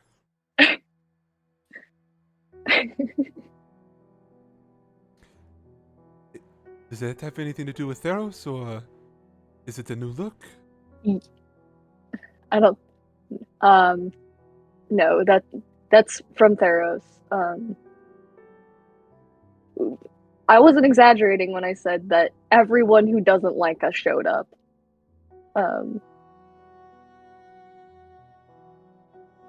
all of everyone who's left that's been hunting us. A dragon was there. Amadeus was fighting with Cyric. Amadeus is thankfully okay. Not Cyric. Fucking every single time. Silas. But all of them are okay. Anyway.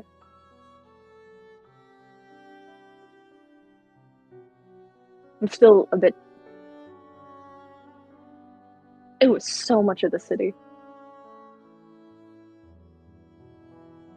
He nods in acknowledgement, understanding the gravity of the situation.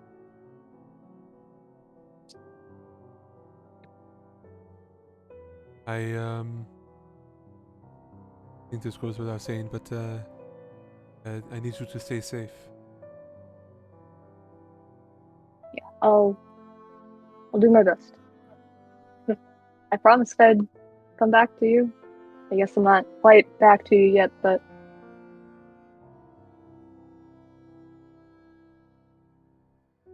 Nods. So she's very nervous. It's you just told her 9/11 happened. yeah. I think Velika's going through it still, a bit frazzled. Anything else you want to tell us?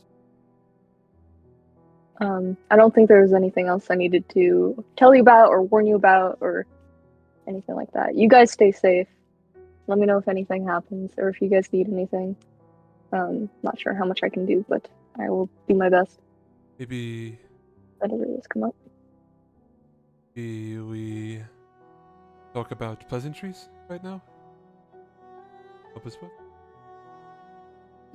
Um, I'm not gonna force you. It could just what's be something nice that's happened lately? Has nothing pleasant She to can say. share that. Good things. She can share. You can tell me Alright. things. Alright. Your performance has been. We don't have to roll this part if you don't have to. That's good. Shrine! You can just yada yada that. Oh, we'll come back in a minute. Yeah. Shrine. The door to the Onzen opens.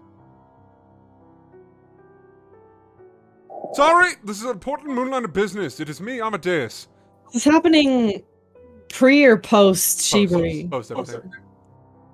Okay, so he's just walking. Mid Is he coming into untimed. the onsen? He could just like not come into the room, Oh, bro. okay, never mind. You're in the room. Okay, never mind. It's not open to the public. Okay. You gotta go to the room to get to it. He opens the door. I am now entering. It is me, Lieutenant Amadeus. I'm here to collect Lieutenant Shrine. I will like slide the shoji door and be like, "Hi." All right. I, you see behind him, have an Arwen. I found him, and an Ashlyn that I found. DM, are these people wearing shoes in my side of the house? No, No. they're We're standing not over in the there. room yet. You damn I'm well not. you're not in the room. Yeah, that's what I thought. Ashlyn told Okay, me cool. to collect people. Do you want me to leave this area? Am I supposed to go with you? Yes. Yes. Right? Turn to you, Ashlyn. Yes. Yes. What are my guests doing, DM? Do they look like they can entertain themselves for a bit? They're playing Wii. Perfect. Wii Well, Sports it's a- Resort. Second to sneak. I'll Dude, give them Sly some... is so good at Wii Sports. Absolutely. He's got one arm. That's all you need. The three of you walk down the hallways, and you guys hear Amadeus goes, shh, shh, quiet, everyone shut up.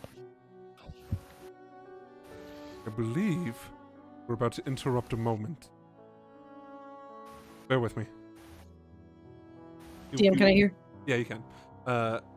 Ashlyn and Shrine, without having to roll, you guys can hear like Volka having a conversation. You can't hear the other person. Arwen, you're just like, nice. You don't know what's going on. You can roll it if you would like.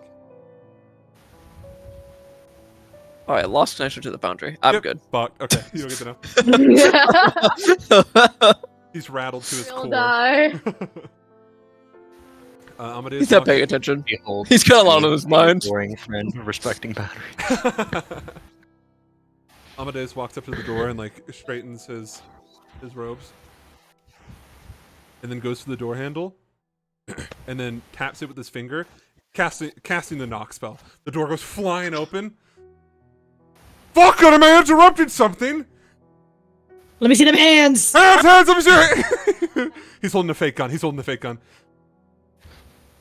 It's not a weapon!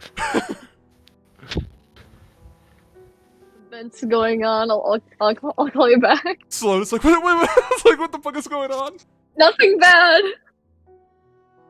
Oh my god, is that a naked woman tied up? I'm like trying to look over his Back. shoulder. I go. Oh my god, another one! When my headphones died. And my 30 years on the force. Oh my god. Holy, they're so hot! Velka will assure Sloan that there's no immediate danger, and then be like, I'll call you back. There's naked women? No. I guess at this point it's safe to say that Amadeus and Shrine have definitely broken into the view of the fucking of the mirror, and they could like they're like, you know, holding the fake gun and everything, and you hear Ashton saying, "In my 30 years on the force." You know that one video of the guy who's like in a classroom, like Zoom call or something, and then he like pretends to get kidnapped? Yes, just like that. It's Arwen was just standing in the door frame, like stands up like, "Mom, I threw up." Yeah, it's like the Community meme of Donald Glover walking and holding the pizza, and the room is on fire. Yeah. All right. They break into view, and then the footage cut short as you close everything up. Like freeze frames on her side. Amadeus looks at you, Shrine, and scene. Immediately just starts acting normal. Welcome. Here. Don't worry. Yes. Ashton is requesting your presence. Welcome back, Ashlyn. How were your journey? Hello, Volka. I'm going to get into that later. Okay. But that's kind of a can of worms we need to open. What is a can? I was gonna say, what is a can? Me. A jar of worms. Ashton. Jar of worms. Yeah, jar. That is a whole jar. That is whole jar of worms we need to go over. Gross. Should we do it in here? We can. Leave it on the bed. It's fine by me. Everyone find a seat. Raider I think we all room. sit on the Raider bed, right? room. Yeah, all of you sit on the bed except for Volka, right? That's what happens here. Do I need to bring Oxton? In a bit. Okay. Should I be here? Should I leave? I mean, you don't have to leave, but it's kind of going to be personal. Am I not? Well, I think it's safe to say that I'm pretty personal, right? Okay. I'll be on my best behavior.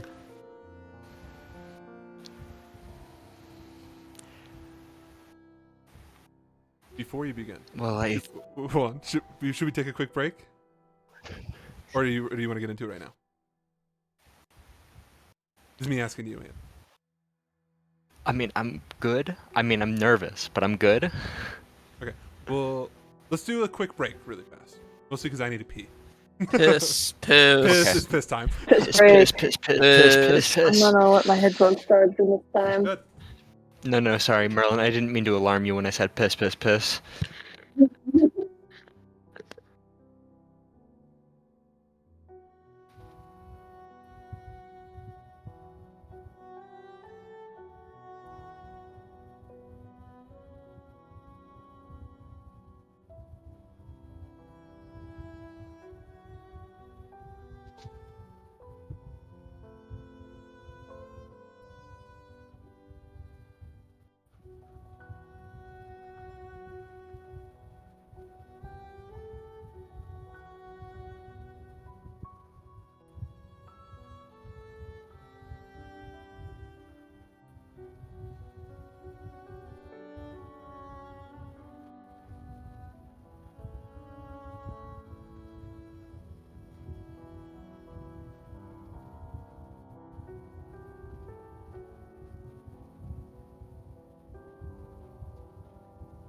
You coming in, Cody?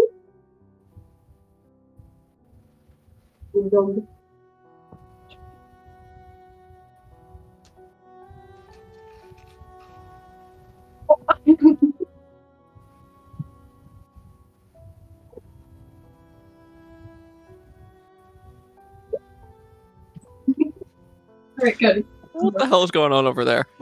Fighting the dog. That's enough. Dog is fighting back.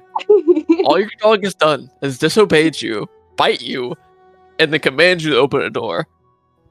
Huh? I said, all your dog has done has disobeyed you, bite you, and commanded you to open a door. He's playing their love bites. Look at this. He is consuming your hand. That is a snack. Their love bites. They don't even hurt. There, Cody, look at his tail.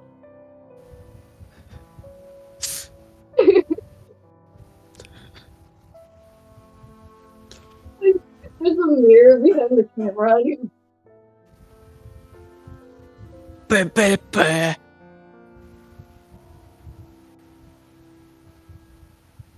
I got some wine for my Amadeus. Hello. Yes, man.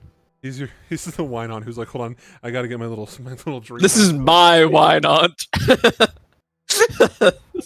Did you like his story? His really fun, loved it. wholesome story? I loved his wholesome story. I'm being attacked. Good. Just like You deserve it. Just like the girl in Amadeus' story. The beast. Please don't bite my boob. Boob? Sit down. Did you hear this, young man? Yeah. Put your shirt back. He We is got, sat we down. got her so fucking good, Luke. She doesn't even know. Fucking owned, Lip. Bam, Oh, bam, bam. He's a bum. good dog. Yeah. Davis, I have a question for you. Oh, dude. So, me and Dan were talking about Hollow Knight. Yeah. Did you ever beat Grim? Mhm. Okay. I beat the first version. I had Nightmare. forgotten. Not Nightmare. Okay. I tried, and I was just like, I'm not having fun with this anymore. Because I remember you're like, I'm not doing this. It's too much. I got like 110% on the game, I think. So the last thing I need to do is to get Kill Grim. And I didn't have it. I didn't have that in me anymore. Yeah, I don't think I collected all the charms or anything like that, but I did beat all the bosses, but I did not do any of like the rush, any of the boss Oh, I rush didn't do the stuff. Pantheon rushes either. I did not touch the Pantheon stuff. I did one of them, and I was like, okay, this is kind of fun. And then there's the true Pantheon or whatever, the one which is just Yeah. all of the bosses in a row, and I was like, fuck that, Mhm. dude. Yeah, I'm good. No, great game though. Epic game. How many did I put in that? I put it fucking. I feel like I yeah, I put put like 50. 45. Yeah. I put around 60, so yeah. I bought additional content. I bought the soundtrack Oh, on just to Steam. support them more. Yeah, just to support them That's more. sick. Honestly, they deserve it.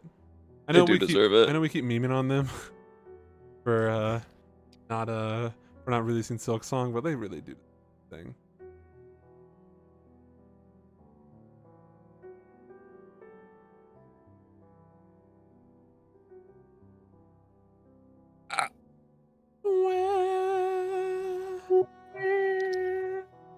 This game Enshrouded? PvE multiplayer? Oh, is it just like another fucking building sim? Was I just baited? Wahoo! No, it is. Up to 16 players? Goddamn. Hey. I don't even have 16 friends. Shit, me too. I do want to kind of play. I have a server. Do you? Yeah. We gotta play more Forest once I'm back in Colorado and have my True. PC. Ethan also wants to play, so I don't know if you want to start a new world Is it with him. 3 or- player? I don't even know. I How many think can it you have can enough be more cores? than- I assume. You must yeah. be able to have more than 2. Yeah. Because I've seen like Mark, Bob, and Wade play it. So Okay. I've never seen anyone play it. I wasn't sure. I've only played it with 2 people. I'm pretty sure it's Yeah, I think More than that two. sounds in right, The limit. but I wasn't sure. It feels like a 4-player game. That's the usual standard. I can check up to 8 players. Holy 8? Yeah. That sounds like chaos. Just like Elden Ring. Who am I kidding? I'm not convincing anyone here. Bum bum.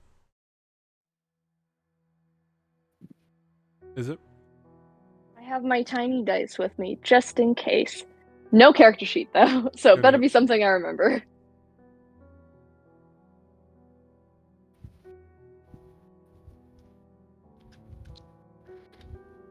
Ben.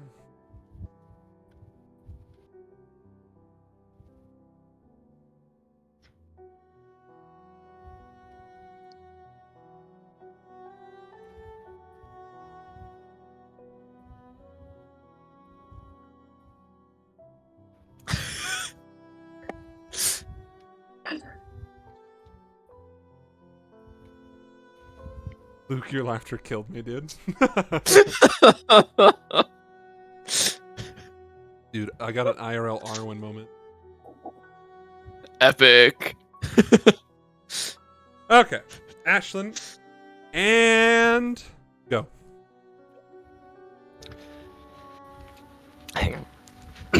I know we just spent all that time breaking, but I'm gonna need to get in the right mind space here because I'm not good at this.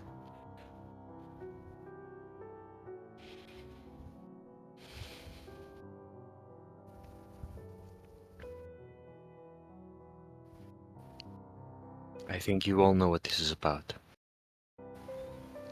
I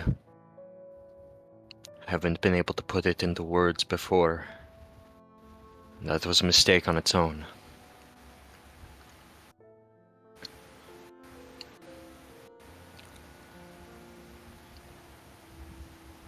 I've been failing you. More than that, I've been hurting you and allowing you to come to harm.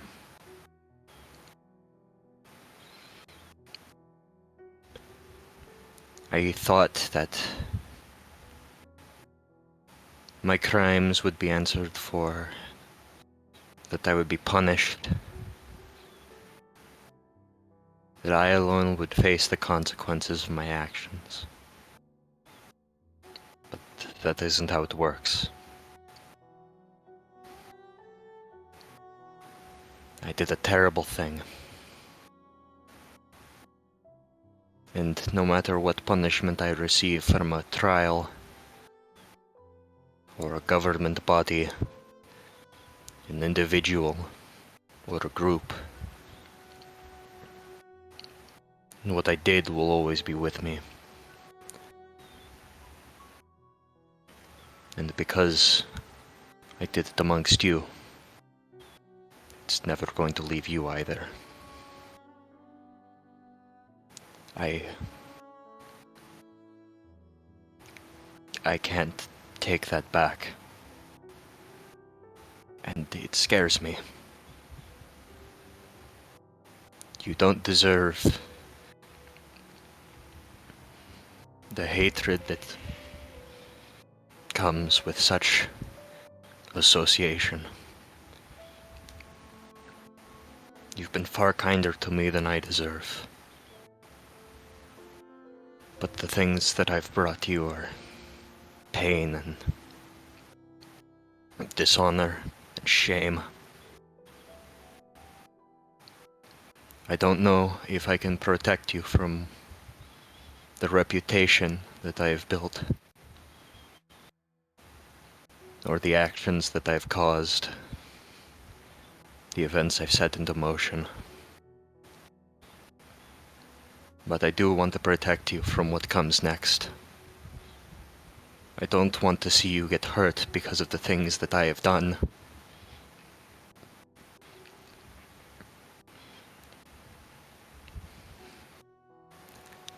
But I look at the mistakes I've made and I find it hard to trust myself.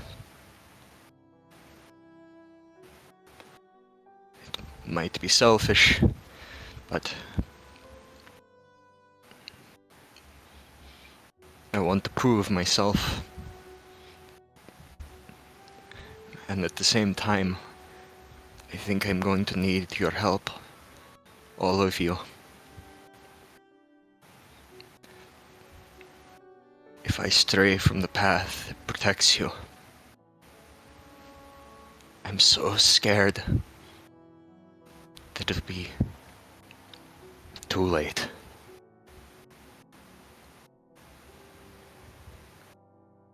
I'd been keeping it all to myself,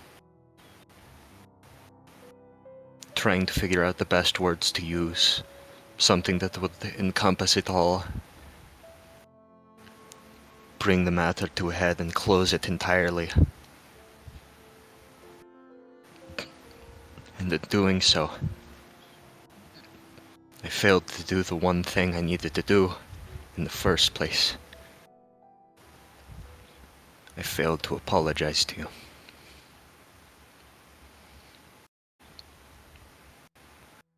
I want to start walking on the right path. I needed to come to you as soon as I realized that.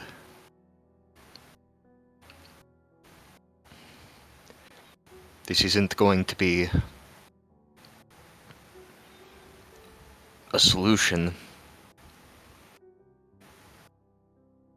I don't know that anything's going to change immediately.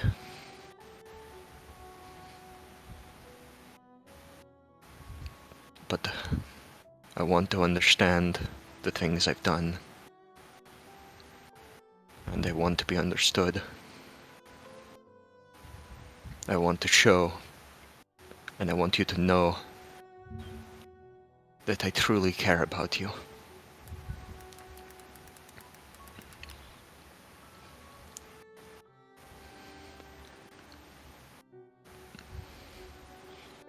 I'm going to be more open now. If you have questions, I will answer them. If I see you struggling, I will seek to help you.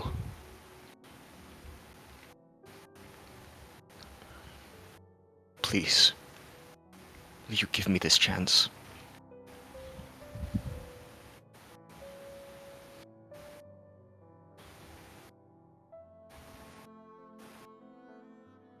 Yeah. I can't do this on camera, but Shrine's gonna like boogie boogie clap. Boogie woogie clap? Yeah, it's like one single clap. Oh.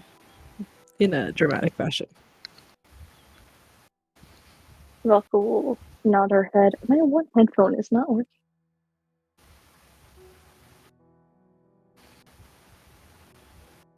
Ashlyn looks to you, Shrine.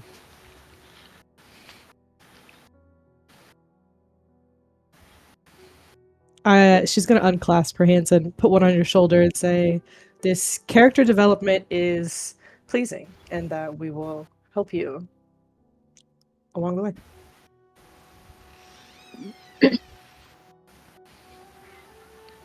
Ashlyn's gonna put both hands on that hand. I won't fail you again. She's gonna pat your hands with her other hand and say, "Don't worry. If you do, I have to kill you." He clearly already true. wants to change. It's not like it's a threat. Like he has demonstrated. It's true. Yeah, he doesn't seem to flinch at that either. Yeah, if anything, it's like a Normal. backup plan. You know, like if you fail, don't worry. I'll take you out. I definitely don't think it's going to be something that happens overnight. But I think with your newfound resources, you having emotions now and everything, I think it'll be a much easier process. Thank you. And I hope you've been enjoying and despising having those emotions as we all do.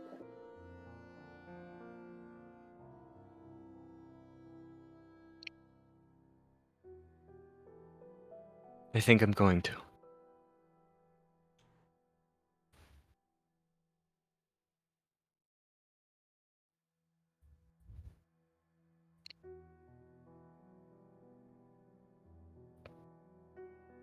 Sure, it's gonna flip him over. You gonna what? Just gonna flip him. Oopja! Well, we're literally holding all of our hands together right now on his shoulders. The perfect, I'm just Perfect Method Rudy. actor.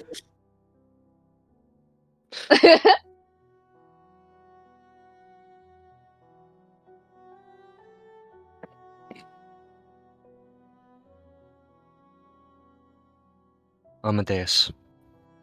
Lieutenant, sorry. Yes, I forgot I was here.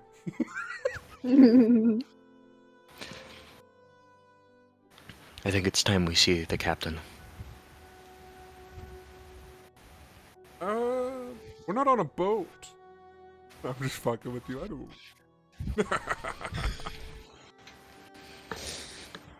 He gets off the bed. Very comfortable. Good bed. Pats it. Very plush. Nice. I don't need to. Shut up. That okay. While we're walking, Ashlyn's going to go.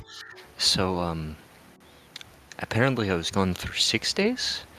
What happened to Amadeus and the captain's eye?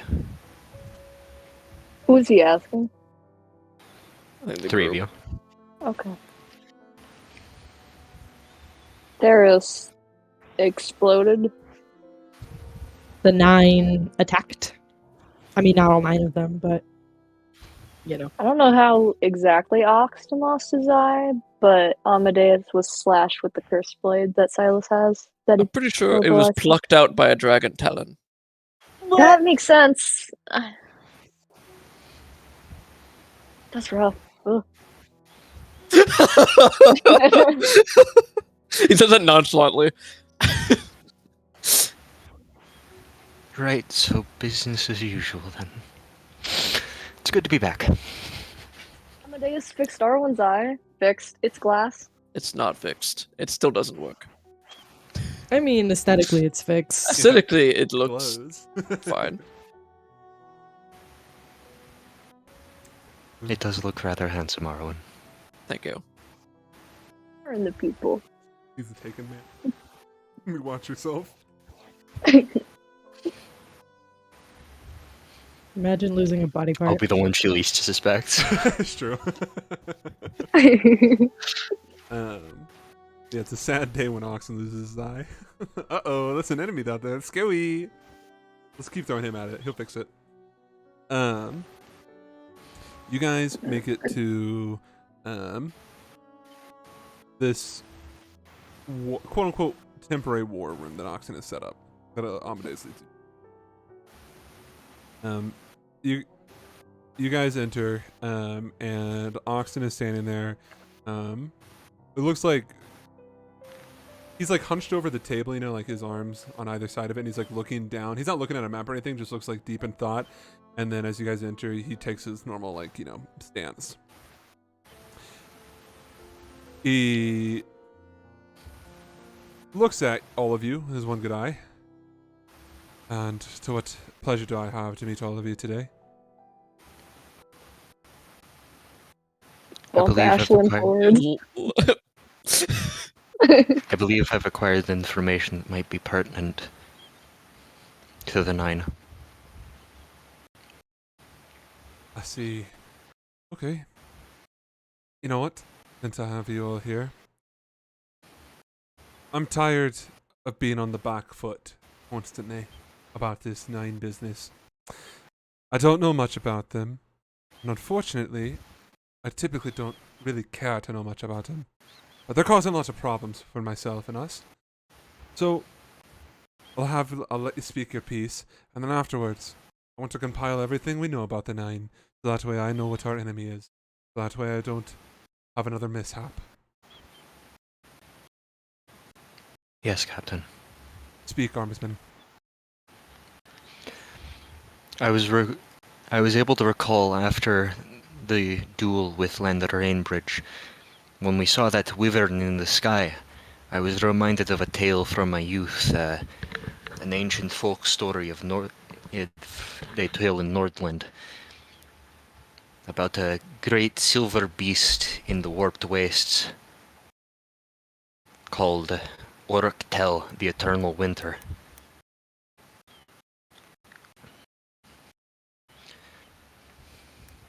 Go on. Keep speaking. I believe we might find some information there, and it may be worth looking into. I believe this because one of the 9, this Duma, I believe it refers to an organization of assassins, or perhaps an individual that has been known to operate in Norland for a very long time.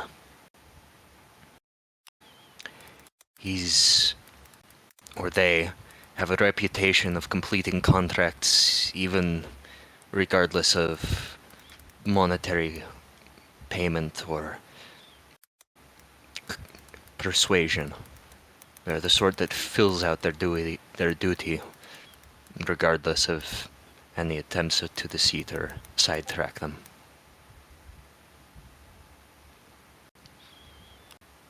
I see. So he's the hired arms. That's correct. What are they? And you think we might be able to find more information on them in the Gnarled Waste? It's possible. We encountered draconic capabilities of this Duma, the one we encountered, the Goliath, without markings. And they all kill in the same way. A frozen weapon made of ice. Right. You can see he's writing this down. That's one member of the 9. Do you have any other information to share on him?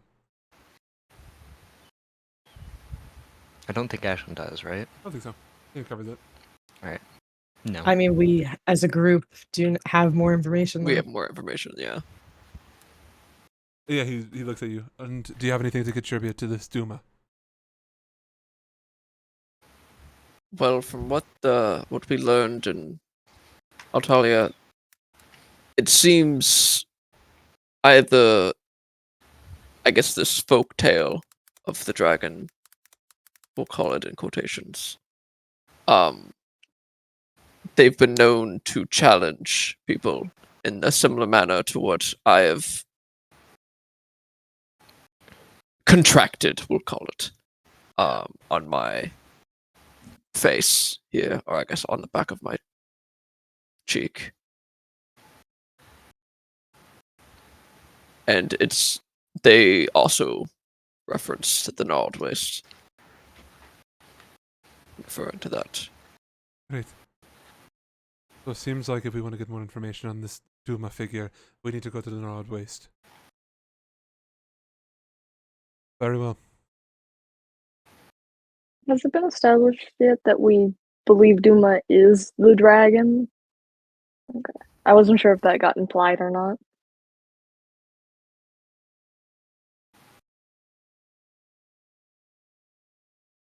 Yeah, that's what Arwen was saying. Okay, so Duma is not like the dragon; he is the gift of the dragon. Okay. Something. They're intertwined. They're like maybe the same thing, but maybe not. Probably just like a patron situation type of deal. Okay. Because I don't have any of my notes with me. Because the families of like Catalia and stuff, they were the metallic dragons, right? That is correct. And then what were the other ones called? Chromatic. Yeah, the chromatic dragons are all like the other ones. And then there's the special boys. The gym. Yep. Yeah. And the chromatic dragons, were they from the waste? I No? don't know. Okay. None of that's been said. I don't know. Alright. Who else is in this 9?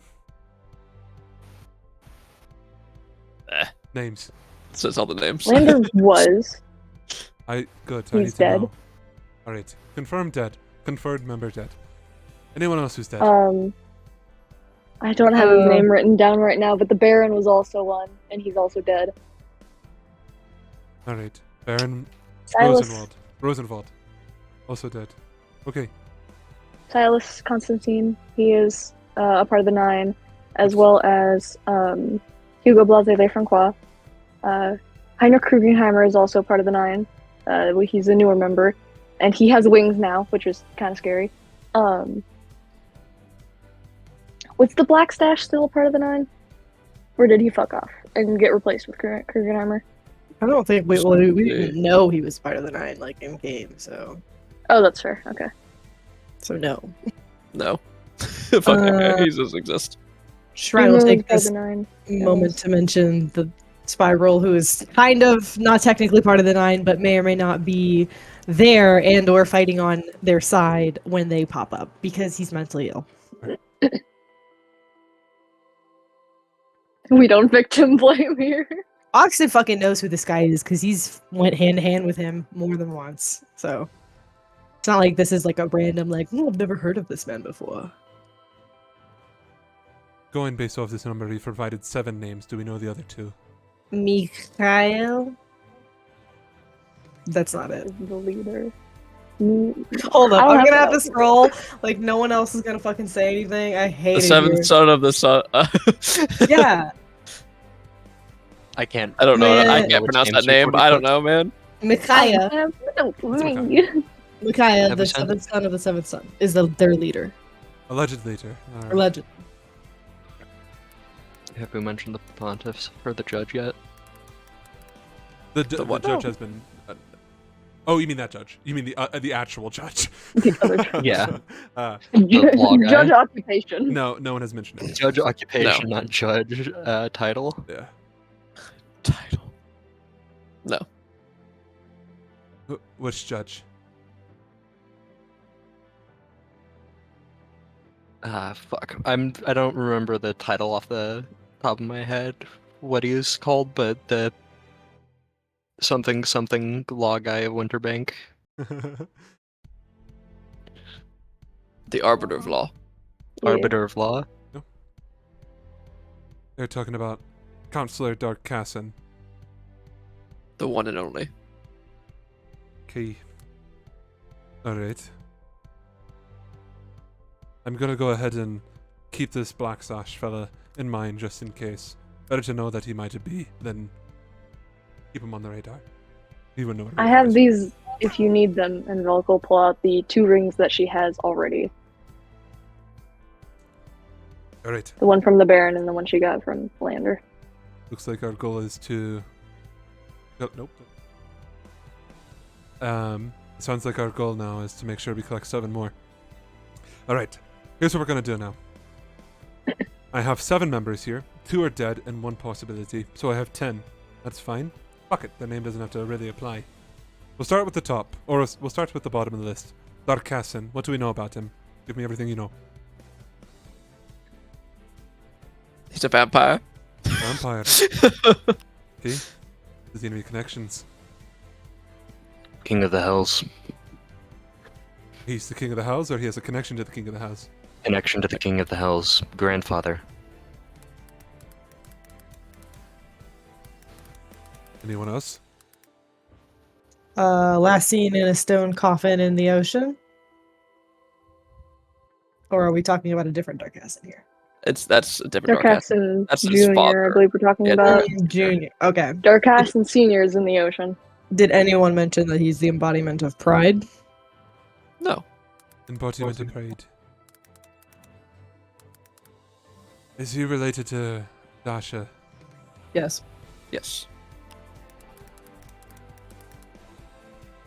Any other information we have on him? Besides the fact that he's a vampire and the embodiment of pride. I don't think so. Okay. Not in the pocket of the preservers, but also hasn't given too much pushback either. So he's not working with them, but he's also not working against them. Probably making them work for him if I had to take a guess. He seems the most morally ambiguous. Meaning, worst comes to worst, we can try using words. I mean, just knowing what we know about Dash's family, they're all pretty morally ambiguous with selfish motivations. I don't think treating this case like a vampire is going to be sufficient. They're much more powerful, from what I understand. They require a specific method of killing that we don't know. Did we tell him that Dash's family is like the OG family? He does not know that. I'm Oh, telling well. him right now. You do now.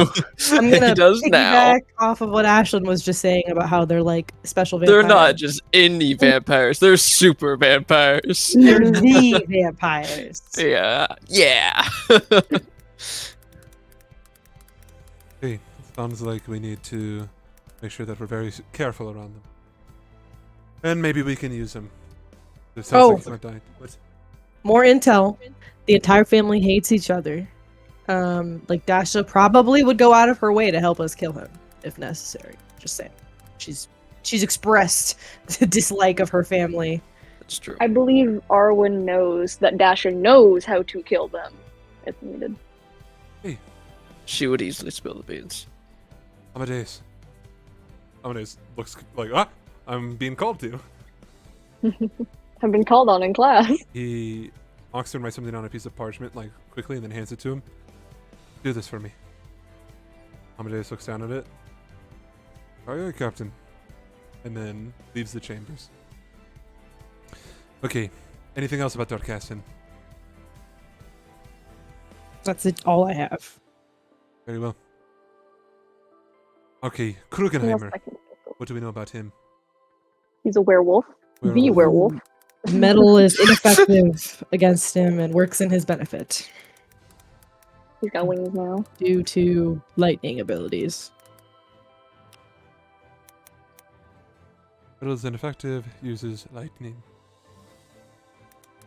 Okay. Not afraid to run away from a fight. Multiple occasions. Does he still want Dasha? Is that still one of his motivations? You should ask him. I don't know. Fucking, I guess. I think he would be really cute with Contagion. Looking at it, Shrine telling Oxen about her headcanons. I'm just saying I think they'd be cute together. That is relevant information. Okay. Okay. Got it. Just gonna let his autistic daughter go off. Werewolf with wings, metal is ineffective, uses the lightning, not afraid to run away from a fight, might be sexually attracted to Contagion.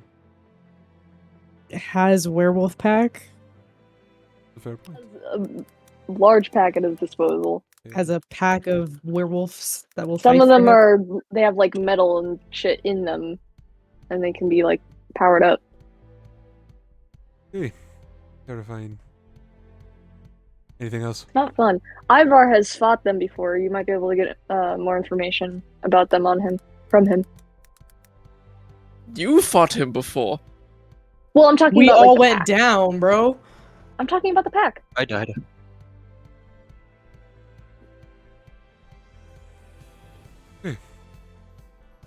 I'll move on to the next one. What do we know about the spiral stage? Take it away, Shrine. Maybe Nothing. I'll look at you. Nothing. I think we used to date. I don't think he will hit me. Or if he will, I don't think he'll hit me that hard. I think he it will 100% kill everyone else around me with not a single hint of hesitation. Clearly. Yeah. Has abilities that we just saw, so I don't think I need to describe that to you because it's also news to me. Do we know any weaknesses? No. Shrine. No. We'll need to If collect- anything, I'm his strength. Sounds like we'll need to collect more information on him. We know that from Ashuna, so maybe the Ashunans might know. Probably. I hesitate to ask this, but what do we know about Silas Constantine? Has a Right. cursed Oh. weapon. And the cursed weapon, when dealing the killing blow, gives the person like a death that is unavoidable, even magically. So avoid the cursed weapon that he has. The Crimson Um, Rod. Yeah, that's what it gives you, the weapon. which basically just means you're gonna die no matter what. The fuck you, curse. He can change his skin on the outside of his body to look like other people, like very, very, very, very convincingly. He does the opposite of what Adamus, yes, Adidas. A grosser version of Amadeus's powers. Well, Amadeus, right, does it to other people to like heal them. Silas does it to himself to like recon and stuff. So he doesn't need. From what I understand about Lieutenant Amadeus's power, Amadeus needs either consent or someone who's unaware of what's happening to them. Is that the same thing with Silas? Well, Silas does it to himself. haven't seen him use his powers on others, Me neither. so Was- he would always be consenting. I wasn't Presumably. there for that. Never mind. No, what metagame? Metagame the wall of flesh that was there. Oh, right. Oh, that's Wasn't that true. Silas? That did seem very wall. consentful. He turned a bunch of people into a wall. I think he might be able to do things to people without their consent. That seems to be his thing. What a great thing to be your thing. Also, he was the one who like resurrected and is not resurrected, but woke up and is whispering in the ear of the Spiral Sage specifically. He also, alongside the Net Rain Bridge, helped break the mirror that released the dragon graveyard that has been following Arwen. Is controlling the dragon graveyard potentially. Yes. And just to be clear, make sure I'm not losing it. This is allegedly Elias's older brother. Yes, this is Yeah. Elias's older brother. Okay. He Yeah. originally... He's not supposed to be alive. He died when Elias and his sister, Anya, or not Anya, when his sister were younger. And I haven't been able to get anything from his sister about what happened because she was never told. Anya would know.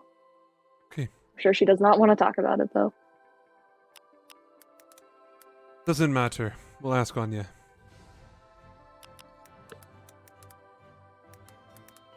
Even if it requires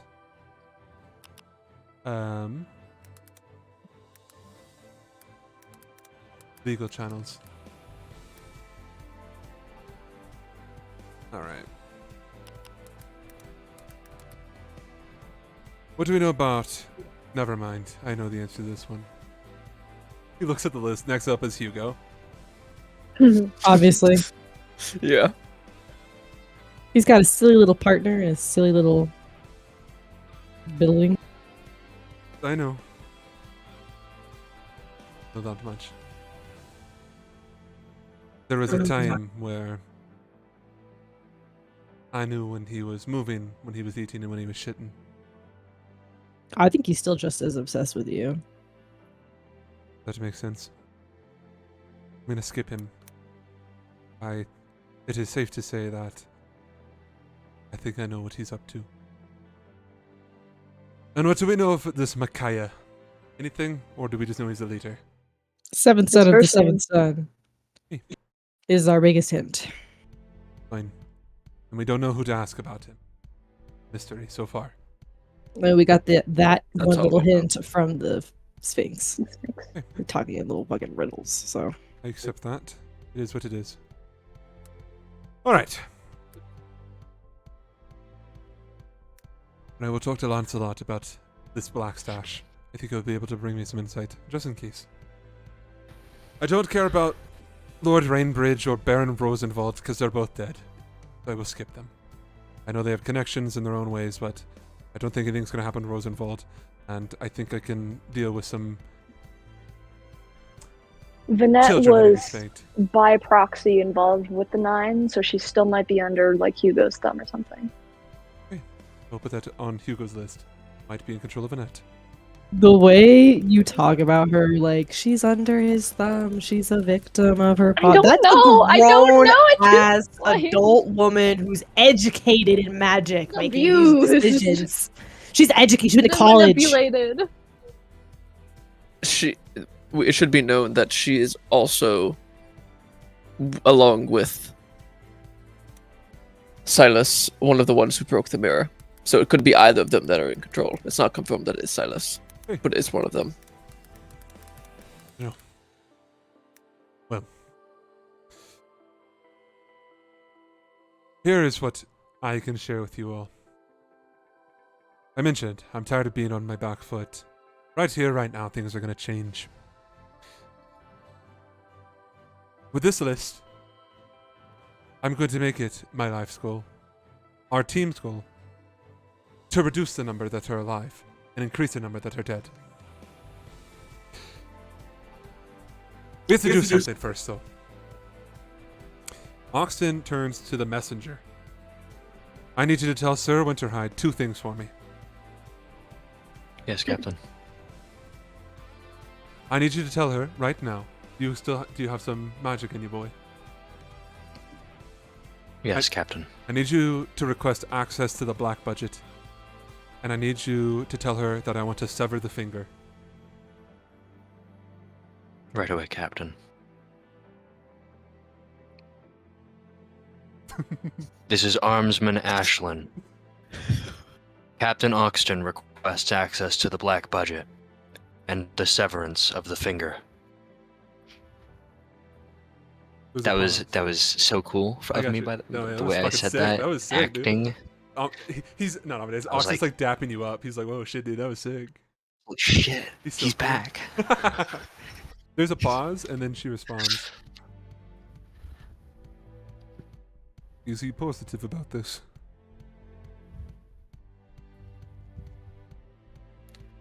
I will spend my second, third level spell slot and just say yes.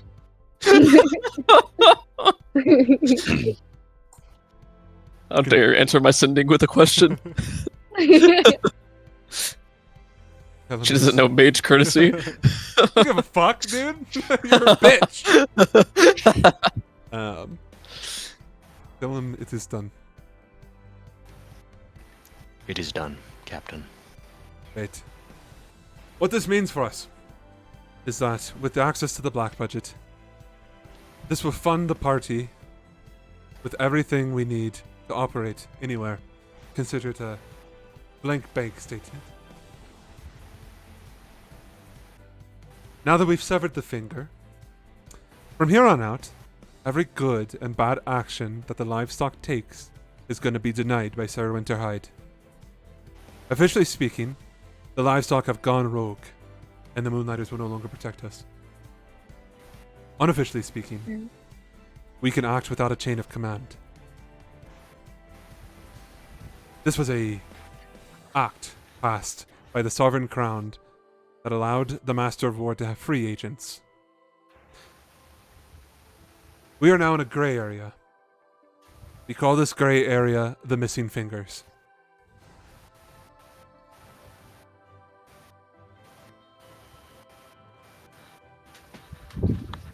You guys just joined the CIA.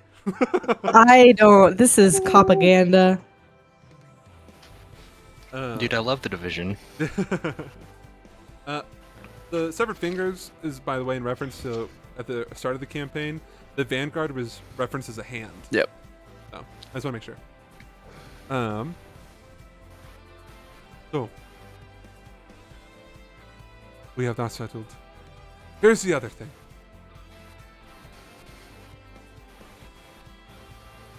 I asked some people. Figured it would be useful. Here's what I was able to gather. The 1,000-year storm. The storm that's hunting you down, Arwen. Its name is Asgaroth.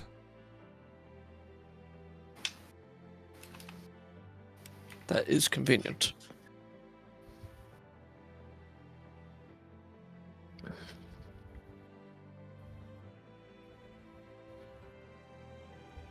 And I know it threatens danger, but knowing that someone or some people are in control of it means that maybe it can be stopped.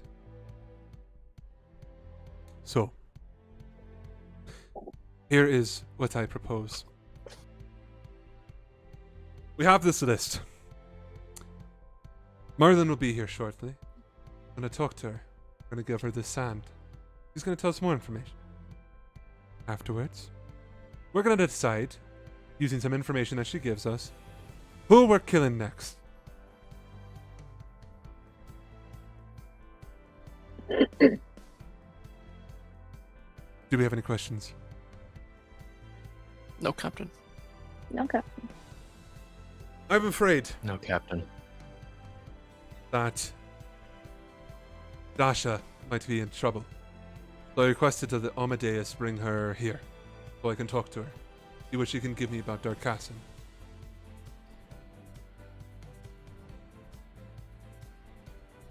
If there's anyone else you think who might be in danger, let me know. I will see to that there are guards around them. Is you referring to just general danger or danger specific to like the Nine? Pretty much to the night.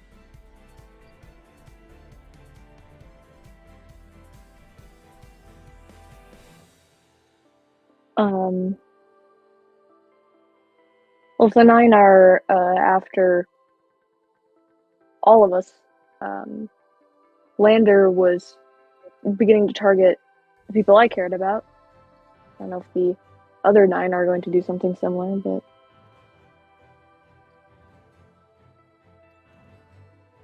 See to it that your family is taken care of. My other headphone died. What is that? My other headphone died. I'm now on speaker. Hopefully you good. guys can hear me. Oxen said that he would see to it that your family is protected. Alright. Thank you, Captain. Of course. Alright. Anyone else have any concerns? Arwen, I know that your father is in a precarious situation. I will keep a close eye on him. Thank you.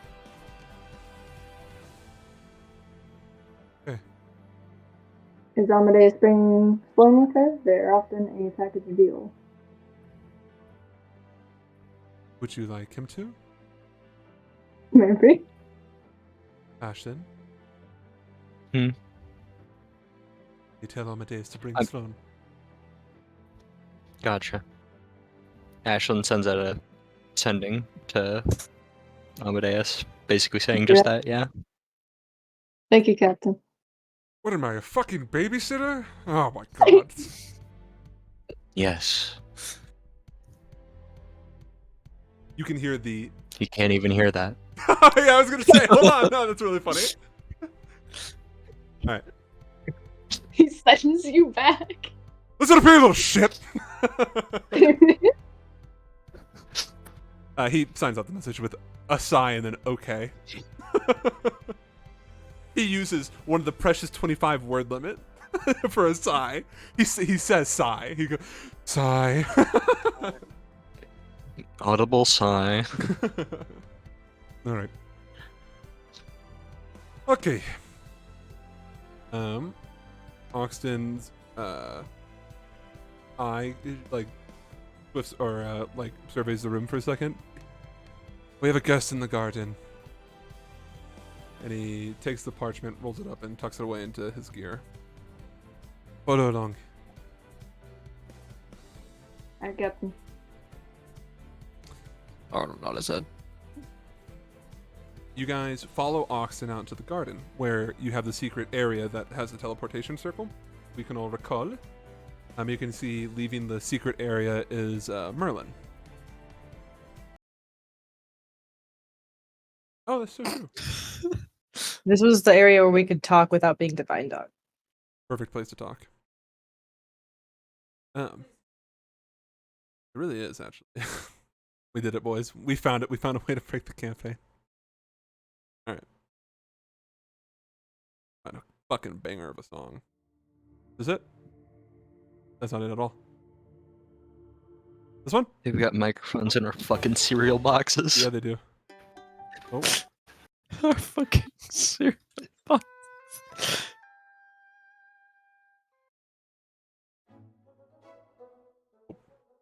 use this one. Oh yeah, boys. The KGB is installing microphones in our cats. Not the cats. Oh wait, no, it was the CIA that were doing the cats. The KGB were putting them in dogs. Yeah, remember, you're the CIA now. Alright. you guys walk out of the garden and you see Merlin. She's leaving the secret. Yeah.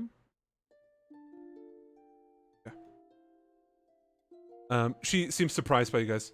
Oh, oh my god! Oh, you scared me. She like kind of composes herself, pushes up her glasses. Well, is this a good place to talk? This is a perfect place to talk. She looks at you, really confused, Arwen. Taking note of your now existing eye.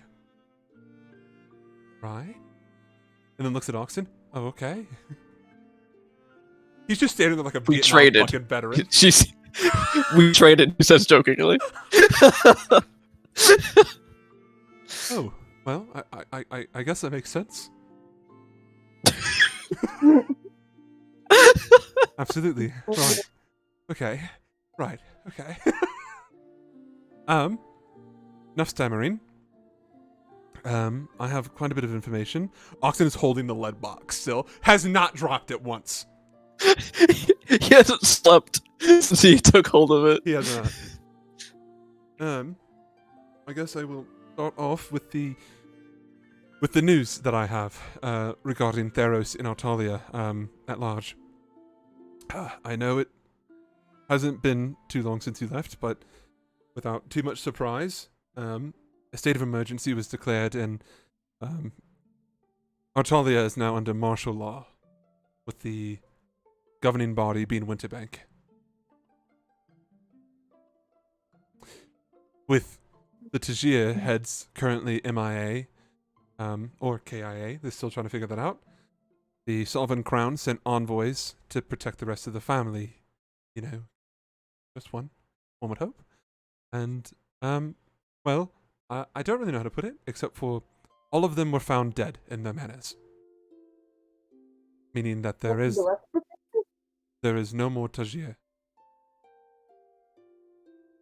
Typical Hugo. It is unsure at this time if it was a single individual who carried out all these attacks or multiple. The only people who know this are the High Council as well as Fire and Brimstone. We were on scene at Theros.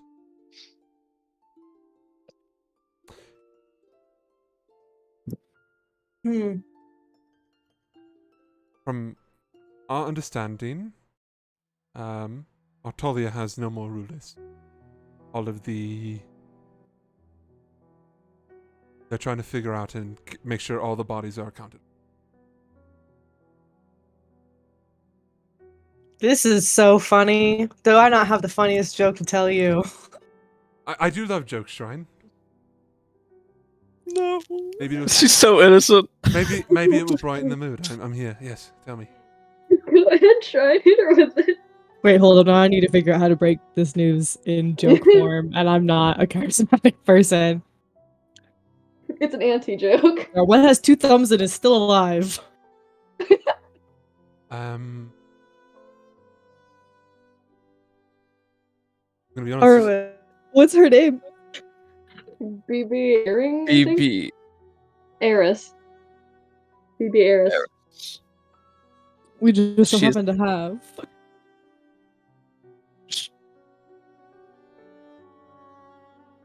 We rescued her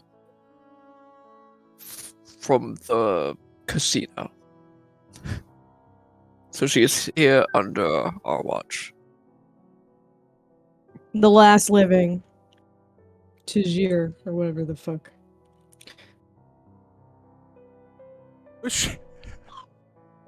Do it, Andon. You can have it. And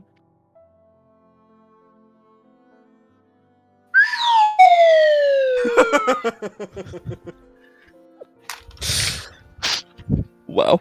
Okay. All right. Ashlyn actually pulled that out. She's like, eyes wide, pushes up glasses even further. Okay. Just to clarify, the second part isn't the joke. That you are actually in possession of BB Eris. Yes, Yes. she's here. I feel like I need to make sure of this. She is alive. Unconscious but alive. Who all knows about this? You and us.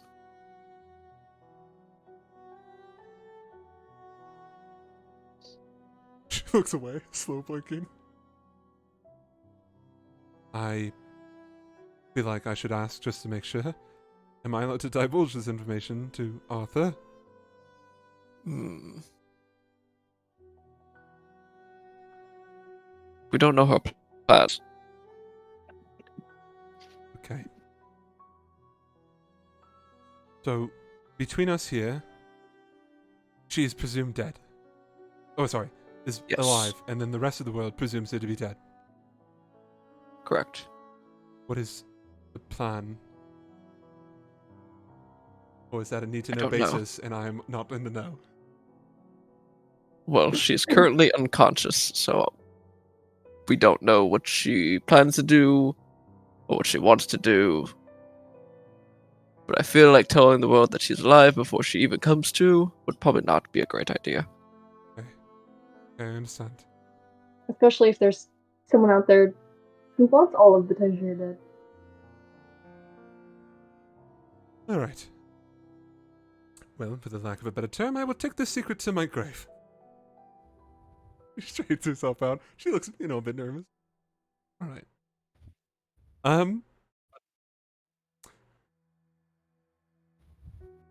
Sorry, that was a lot to, okay. Right. Also, there is a ban put over Artalia as it is, where all the Shunins, no new Shunins are allowed to enter. Define new. Well, currently, the preservers are rounding up all known Shunins in the major cities. That's not very cash money. It gets worse. The person in charge of Artalia right now is Grand Inquisitor Mamie Han. The stage just keeps getting better. It is being requested that Arthur join him. We are unsure if she will take it at this time. Did you say the Maiming Hand was in charge of Theros? All of Theros, or just Artalia. or Artalia. all of Entire Artalia? The realm. realm. Yeah. Okay. In place of the Tajir. She then wipes her hands away. Alright, with that dirty business. All my news. In the past couple of days, while you were all in the Sinderian Sands, she looks at the box, and Oxton hands it over to her. Thank you. Myself, as well as some of the other Fire and Brimstone, dug into Inquisitor Love's background. And unfortunately, we couldn't really find that much. I'm really sorry, Captain Oxton, but I have 3 pieces of information to really share with you. Her real name is Lucia Bulbulk.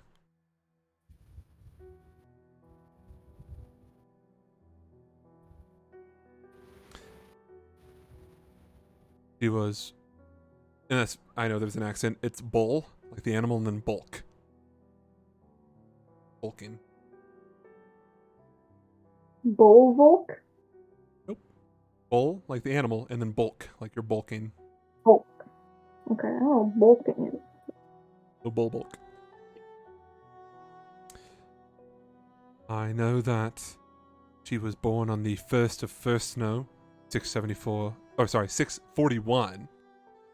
641 AU. And she was born in Old Dawn Winterbank.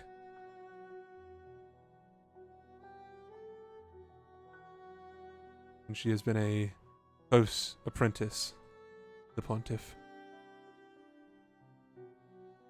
And Hugo.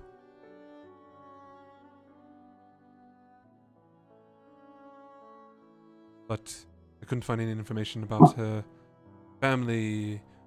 We even went to the listed address in Old Dawn, and it was seemingly uninhabited, which is not too to fall another concept with the Preservers.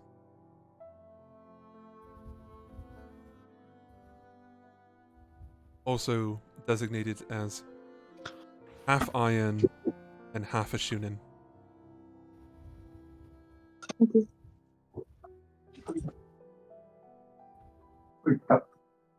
Sorry, I'm like real close because I'm trying to hear. That is everything. I know some of that was stuff you already knew, but better to reconfirm than to leave you hanging.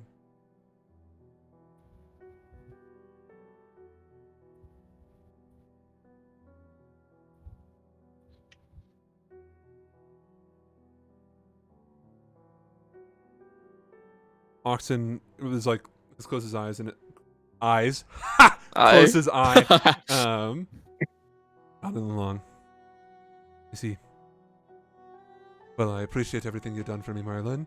If you want to keep an eye out, ear out, find any more, if you could let me know. Of course, of course. Well, I unfortunately don't have too much else.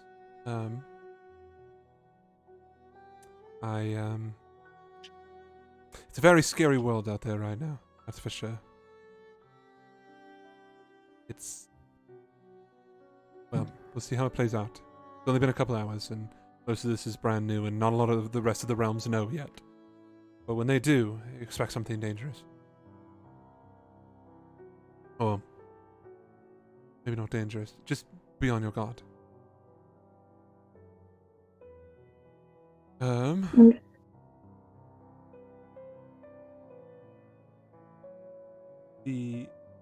Your guys' one of the castle doors swings open, and you see Amadeus, running his hand through his hair.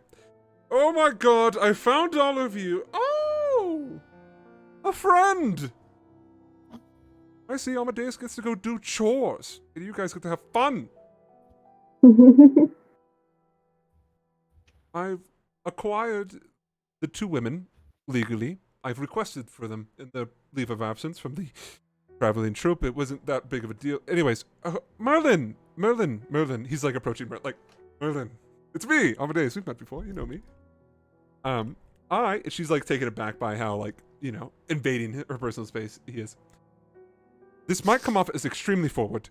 I would like to see your boobs, please.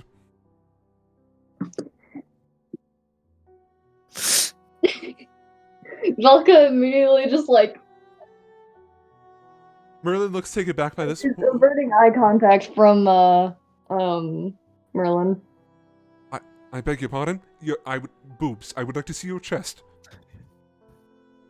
We could do this in private. That's fine by me. Don't worry, I have no interest in them. Sexually speaking. I need to see what is in between your boobs. He turns to you, Volka. Right, it was on her chest? She just like makes eye contact with Merlin briefly, and then like looks back away, and like nods her head. He looks hurt. No, thank you. He turns back to Merlin. So, I know you have a dirty little secret. I would like for you to share that with me. Do not worry. I promise you, I can understand your concerns. Me, a scary mage. Who knows what he will do?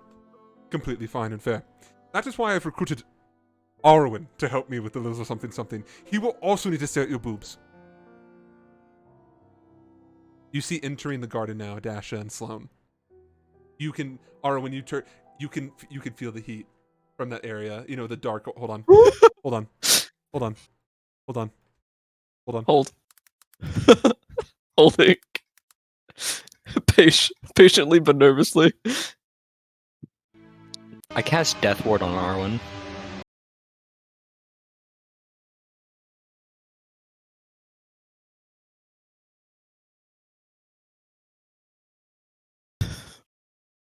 I'm serious. Oh, you are actually, okay. What do you say to him? Does that require a vocal component or anything like that? Let me see. Probably does. Yep, it sure does. I say something in giant, you don't understand it. Good luck. Yeah, Shrine can understand giant. What do you say for Shrine's sake? You poor unfortunate soul. Huh? Good luck. That's what he said. Arwen, focus! You're talking. He's like snapping his Sorry, fingers in your I'm- direction. Arwen, Sorry, I got a nervous sweat for some reason. you agreed to help me double team this woman, right? Why did you phrase it like that? I'm phrasing it normally. This, you were very unhinged. You need to get with the kids. I'm using terms that they use. No. This is what I've learned from my students. We are going to double penetrate this case, you and I.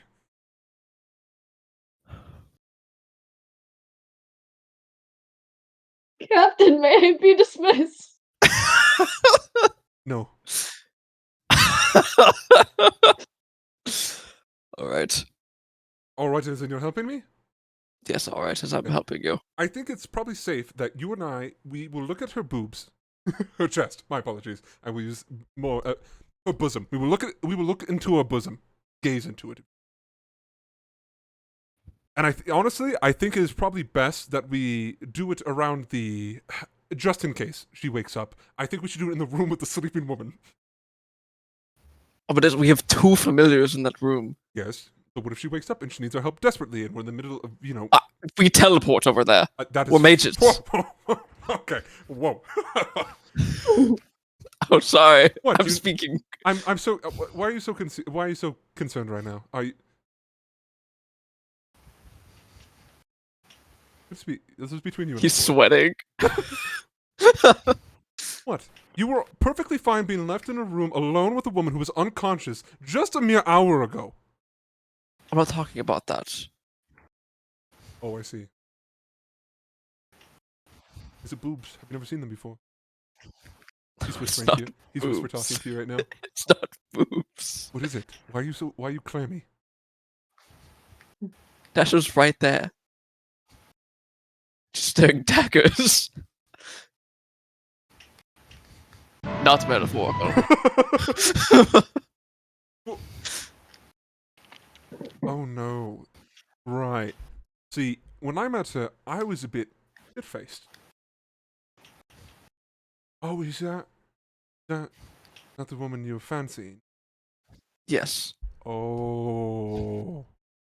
I see the issue. I can remedy the situation. Don't worry, my boy. He pats you on the back. Don't worry, my boy. To clarify, to everyone who is listening, Merlin, we would like to observe the rot that has taken hold of your body.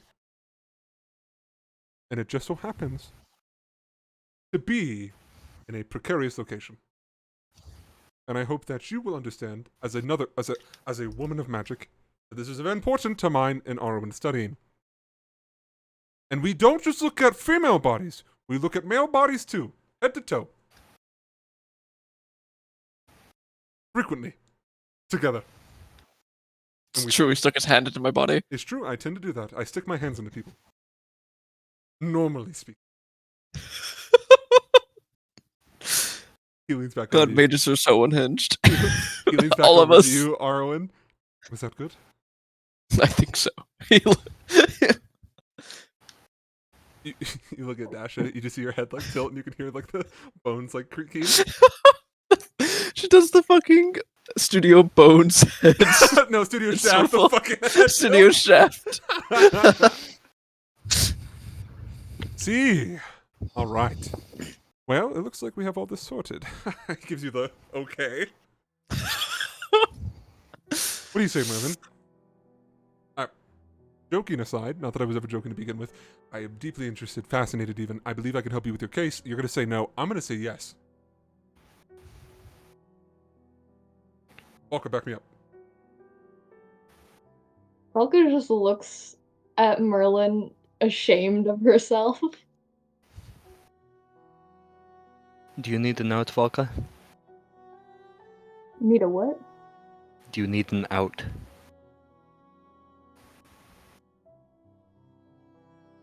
I'm sorry, Merlin. I'm laughing, because I'm giggly, but Velka says that very sadly, somberly. She feels like shit.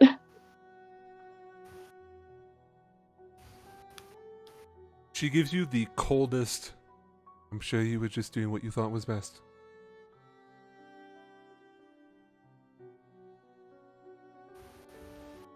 She sighs and then looks at Amadeus.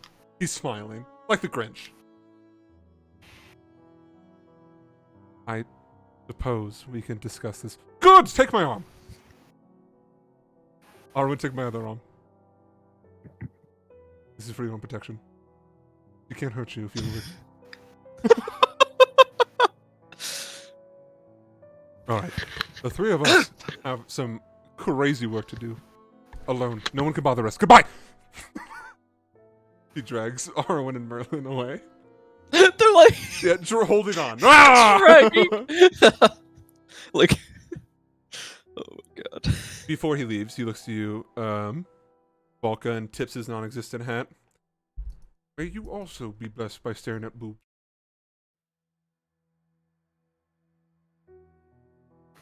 Tips his hat with Arwen's arm. Yeah, just he tips Arwen's hat. Arwen's hand.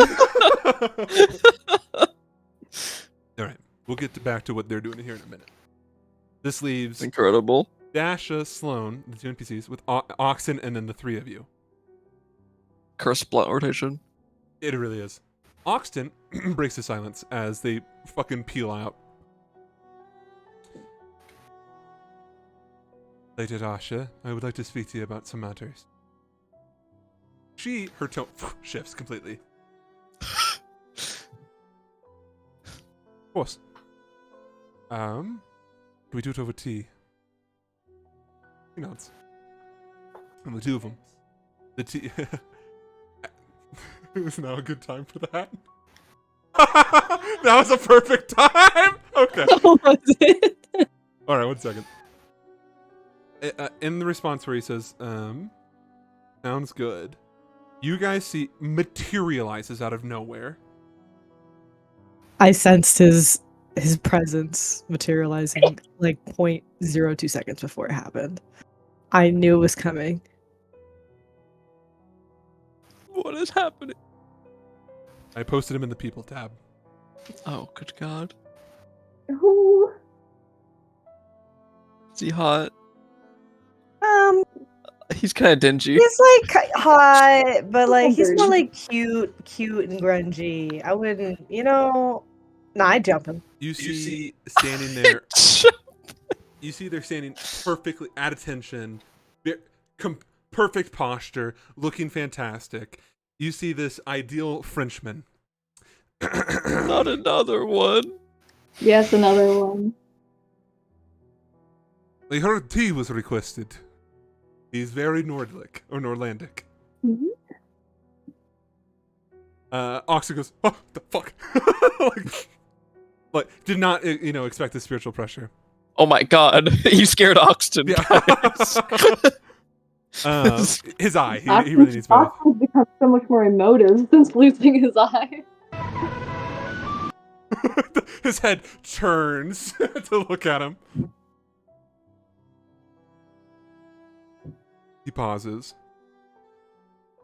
Aye, you must be the warden's man. Yes, it is me. Lord Bertram, at your service. He gives you a bow.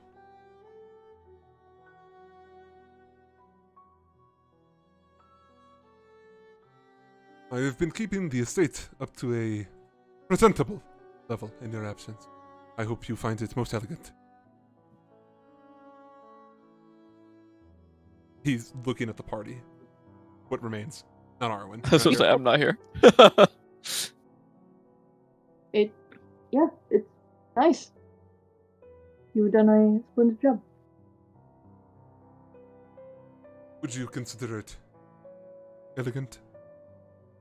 Yes. His eyes close, and you can see that he thinks very fondly. Good. I will prepare tea. Is there anything else I can do for the masters of the estate?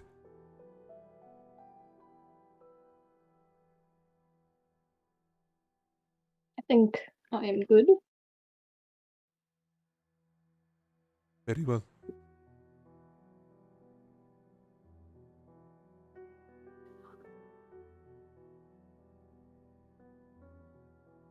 I hadn't really thought about this, but presumably we have like spare futons. Are you asking him? No, I think I'm gonna let him know that we have a couple guests that are just all gonna be sleeping in my room, and that it needs to be set up for literally 4 people. I have of course accounted of this. 3 people, I can count. I sense their presence as soon as they made it here. Elegant. You can see he takes great pleasure in the fact that you use the word elegant. I'm enjoying this too much. Is this NPC you made? Maybe. This is Barbie. This is Elegant. Barbie. His name is Bertram too, dude. It's so fucking good. My Bertram Barbie. I realized I didn't describe him. The picture does everything he needed to. He's Yeah. about 6 feet tall. Yeah. That's pretty much it. He Can I doesn't seem thank to have him? That's all you need to know. He speaks French. Huh? Just the vibe. It's the mustache, isn't it? Yeah. It's elegant mustache, isn't it? Yeah. Good. But I wanna thank him and pay it. He responds to you. You're very welcome. Bitch. Fuck you, bitch. Don't speak that around me, no. I'll kill you. I'll kill you.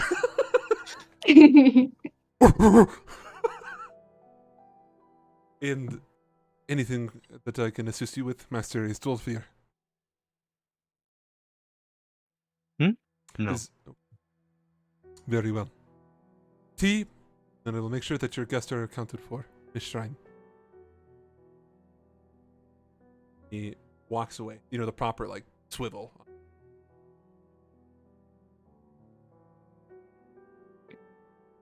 I'm never gonna get tired of this bit. Being so fucking elegant.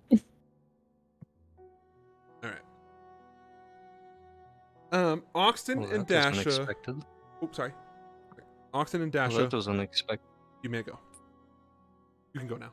Well, that was unexpected. It's a good thing he didn't ask me what I thought of the place. I haven't had the chance to go back to the garden yet.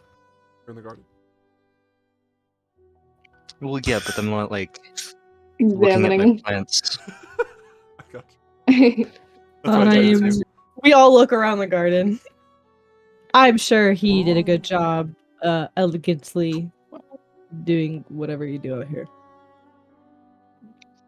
Yeah, it's just the way I left it. Mhm. No. He left it at the perfect length that you left it at. He was trimming it to that exact length. Alright. Each petal, he removed petals just to make sure they're the exact same count. Exactly. I've memorized every petal.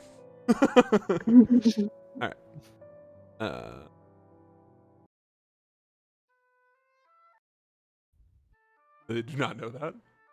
And they never will. Alright. At this point, Brian, Ashlyn, Balka, that's your name, and Sloan are left in the garden. I attach myself to my girlfriend. Okay. Before you go. Oh, You I take thought you Sloan before you go. Wait a minute. Volka, Yes? you are still employed. Oh, Penny? You are still employed by Penny. Okay. Yeah, I figured as much.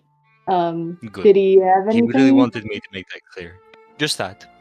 Okay. Actually, along with that, he pulls out a box and then turns to Shrine. He wanted me to give this to you, Shrine. DM. Mhm. Describe the box. It is it's actually more of a burlap sack. A burlap There square. is always a burlap sack. It's a burlap bag around a box. What's in Tell me what the fuck. You look inside and you see a little note. What? The bag box. the note, and it just says a gift from our eight-tailed friend.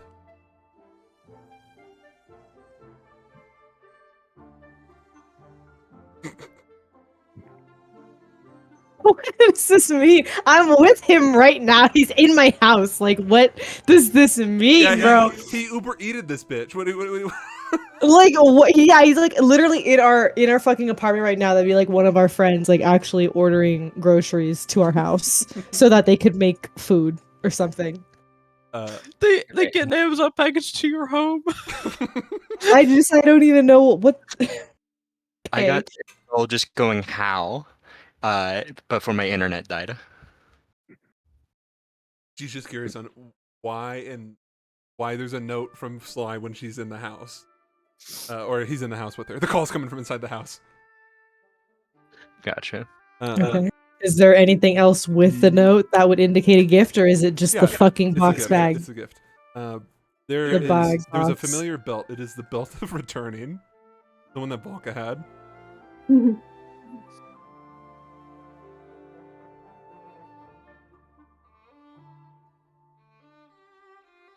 Is it like an obi?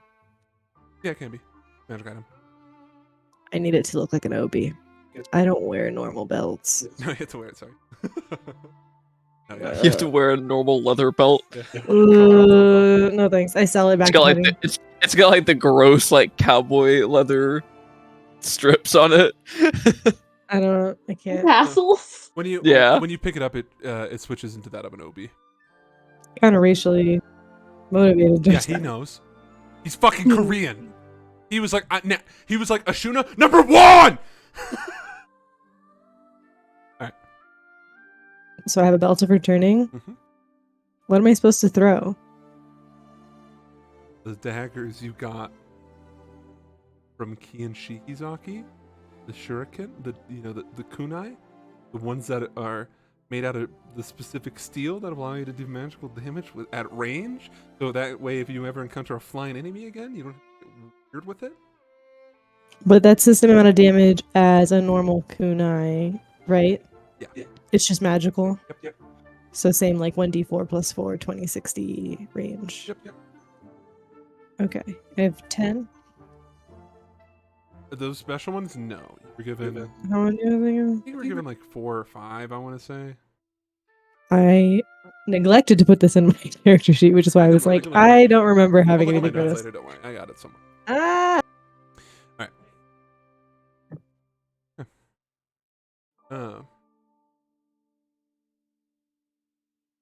Oh, okay, it is +1. That's what it was. Yeah, but he made them for you. And the reason why they're +1 is because... Okay. Sloane looks to you, Ashlyn. Can I take on now? Yes. He grabs a hold of.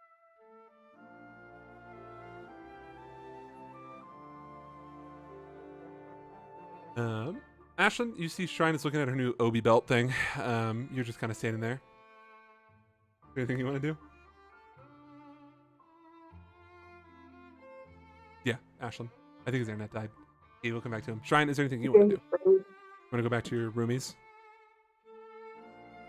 And be like, bitches, look what I got! And then the person who's in the room with you is like, oh, hey. Hang on. We're officially hotspot gaming. Hotspot gaming. 1 second, Andon. So, Shrine, what would you like? Got your new belt. Oh, yeah, Ashlyn, what do you want to do? It's just you and Shrine in the garden now.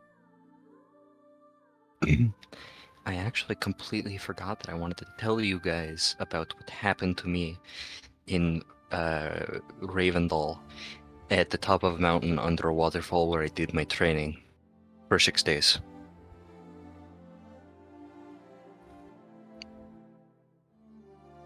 It's Is just that Shrine. Cydric showed me the sorrowing. Like from his point of view? Yeah. That sounds really important. Well, at least it You, was. you might have Pirate's noticed that point of my view. eyes are like, that's why. God suck, don't they?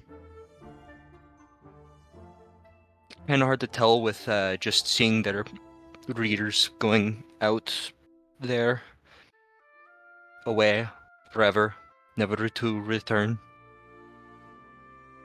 A lot of dead people, though. And now that I have that information, it's kind of scary to like look at what everything is now and see that it is all built like dedicated to that bad thing. Yeah, kind of unfortunate. Yeah. So they think that this next one is going to be worse. Dick's next. What? Yeah, they think this next one's going to be worse. Stop saying one. This next what? Next sorrowing? Yeah.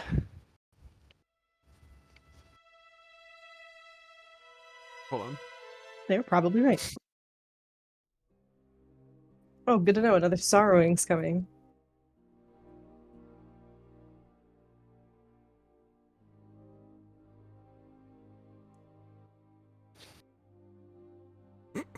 Anything else? Last time there was a sorrowing, I was dating Spyro.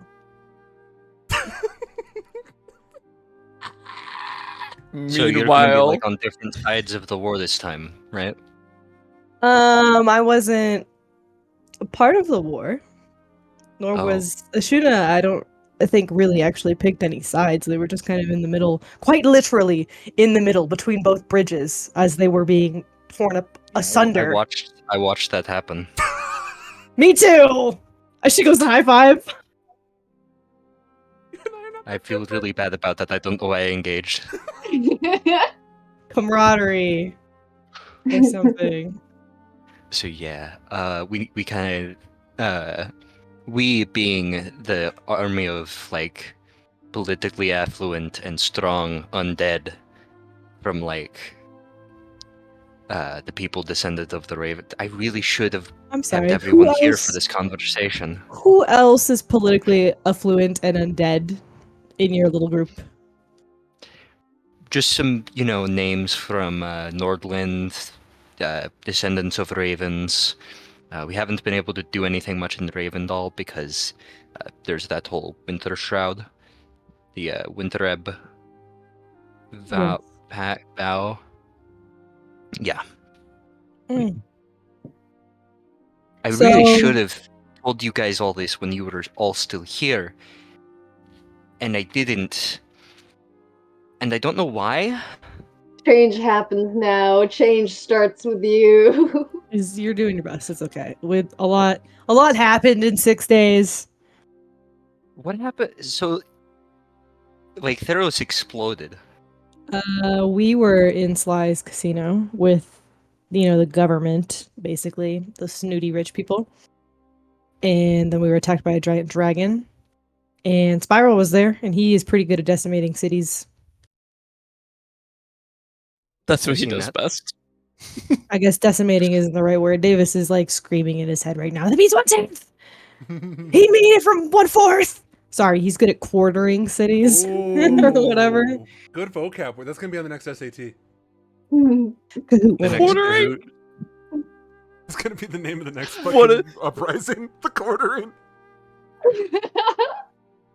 Yeah. Yeah, that even only happened in 1 day. That doesn't even account for the other 5 days that we haven't seen yet. So much. Do you ever like get this feeling where it's like it's like you're really high up and you're like afraid of heights, but you're standing on the ground and it's solid, but you don't feel like it's solid. You feel like you're standing very high up and like you're afraid of falling. That's how I feel when I walk on water, yes. I feel that right now. Oh, you should maybe sit down. Ashlyn sits down. In the garden. She's gonna do like a little, an Asian squat. I almost said Slav squat. Well, when in Same in thing. Nordland, do as the Nords do, am I right? I mean, Russia is in Asia, so it's the same thing, right? It's a Slav It squat is the same indeed thing. so- thing. It's literally the same, identical. Well, she's gonna pop a squat next to you, and let you know, since you kind of did just mention that there may or may not be another sorrowing, maybe or whatever, and that it's your political, I don't know, ideal. Your new goal, right, is to like not have that hootenanny happen all over again and to help the Ravens. Just wanted to No. let you know that I want to ascend a random, probably like a base though, not random, like a cool deity into godhood. Because I personally believe that the reason the gods are destroying the world is because they are out of balance. And Davis, stop laughing. I think I can fix it. I can fix everything. Don't worry. Davis, stop laughing. DM, stop it. Yeah, you know what? That makes sense to me. This is incredible. No, it makes sense to him because he saw through freaking Cyric's eyes the fucking gods, the family of gods, and he saw Mayed or Mayed or whatever that Fago's name is. Whoa! Be like, I'm a boy mom or whatever. I'm gonna have 2 precious baby boys, and then just completely fuck up the entire balance. He's the god of balance, by the way. The entire fucking balance of the gods and the world. And then one of them died, and then the witness was born from their nasty little hanged corpse, quote unquote, and now everything's all fucked up because of the preservers. So all we have to do is ascend a female deity into godhood, preferably in a shooter one. Shrine ascends to godhood. I'm not a deity. I'm just a monk. Yet. I don't think people believe in me. Also, I am dating I the believe villain. it. The villain from my country is my boyfriend. So probably not a good idea. Not a good look. I'm also like I'm all besties for with disestablishing whatever systems have been propped up on this tremendous amount of bloodshed and horror. Well, perfect. We'll just ascend the Shunin deity into godhood. They'll infiltrate the gods and make them less sucky. So when the sorrowing happens, that'll be to our advantage. Or, not at all. This just doesn't happen. I'm crazy. The sorrowing happens. Maybe we'll kill some gods and then we can put some new gods in their place. I don't know. There's options. Shrine's just exuding positivity in like a shonen protagonist. Like, I'm not strong enough, but we can do it. Ruzza. We'll get there. We just gotta go through 5 more tournament arcs. Yeah, I definitely see where you're coming from. We should have this conversation again when the air is not hurting my lungs and the world is not spinning.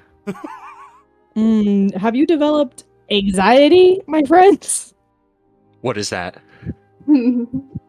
Good question. I do not know. Let me touch your feet. That's actually a good point. I can try poking some parts of your feet and it might fix you. You said your lungs hurt? She lunges for your feet.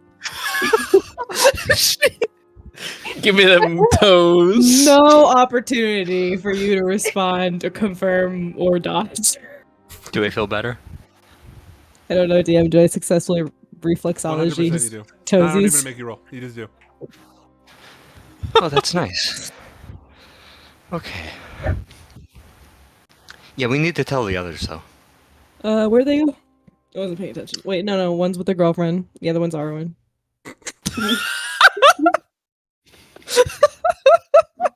I got it.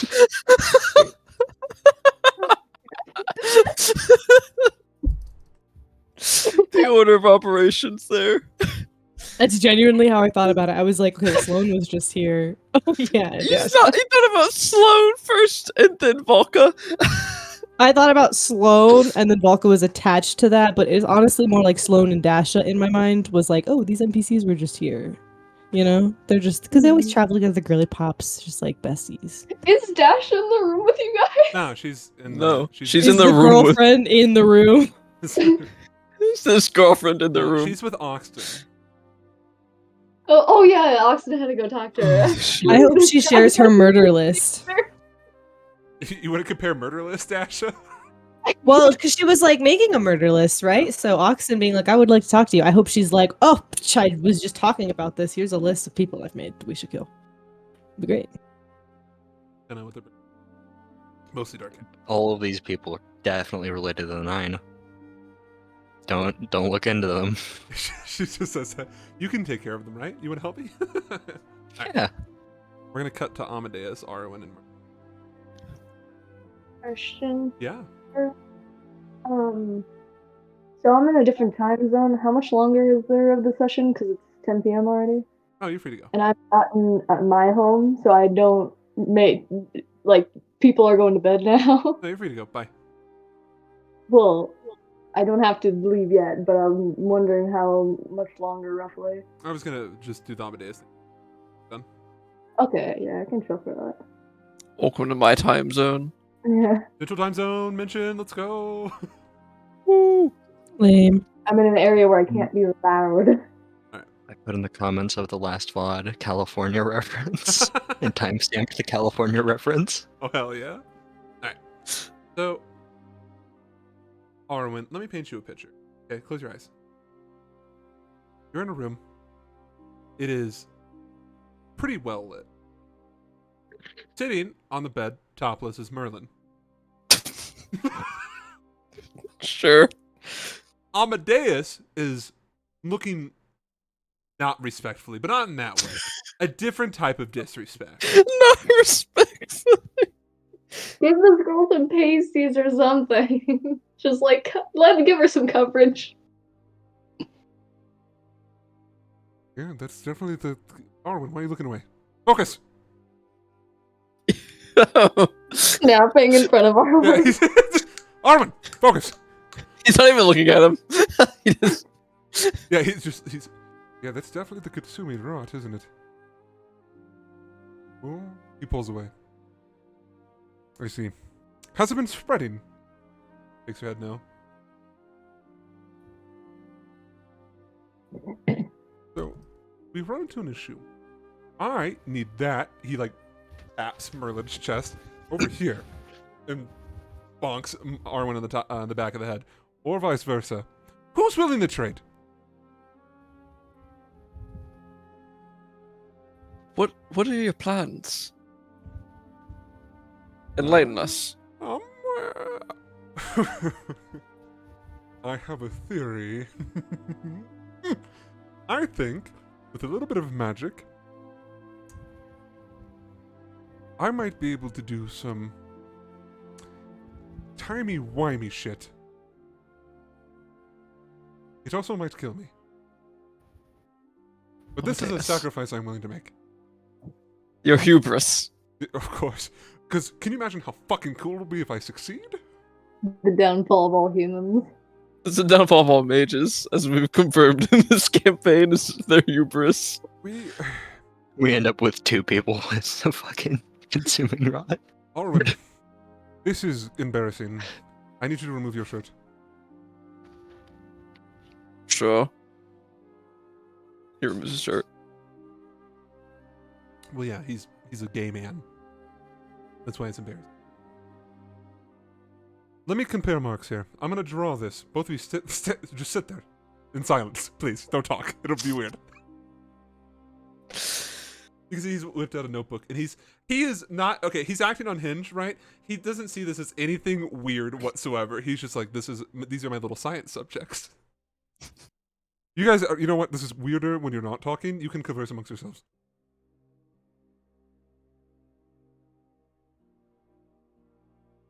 You're still silent. I can't help but notice you're both still silent. It's just weird. Yes. Am I missing a social cue right now? Maybe not both at once. How is this? Should I take my shirt off? Will it make it better? No, please don't. Okay, good. 'Cause that wasn't gonna happen. What? Okay. Did he have nipple piercings in the art I sent you? What the fuck? You can't just drop that on me. I forget if you did or not. I don't talk to you about nipple piercings because you believe in nipple piercing erasure. Okay, so quiet down, alright, woman. All right. I see. I can see this could be awkward. But unfortunately, this is a necessary evil. I need to see the effects on your bodies, and I need to compare the two. And unfortunately, my drawing skills are that of an amateur. Get Ashlyn in there. Would you just be normal? This is fine. You act like you've never been around another body before. Come on now. Alright, so what do you need us to do? I'm looking. Okay, just be yourself. God, Arwen, stop. Fuck. Jesus. Ugh. Unfortunately, her rot is not nearly as advanced as your rot. And neither of these compared to the late Elias. I unfortunately think I'm gonna need an example of someone who has the late stage version of the consuming rot. Unfortunately, I don't know any talented mages outside of what I can see in the mirror. Well, I know of one. Go on, tell me. The magicians. They all end up with it once they seal away the storm. So, I see. my little imaginary friend has that. Where, can we get him? Can I see him? Be in the room with her. Yeah, sure. I'll talk to him. Arwen. I'll give you some privacy. Merlin. Arwen talking to a wall. No. You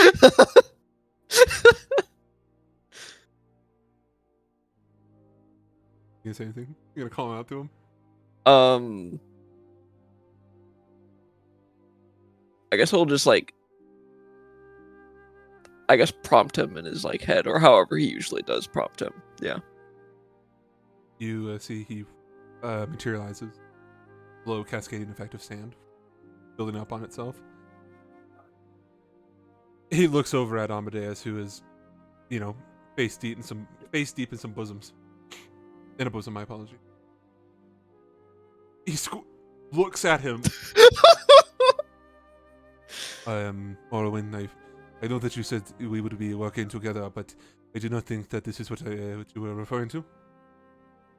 We're busy. So the rot.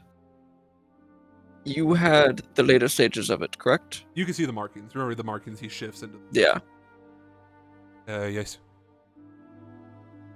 We're trying to find a way to save Merlin here.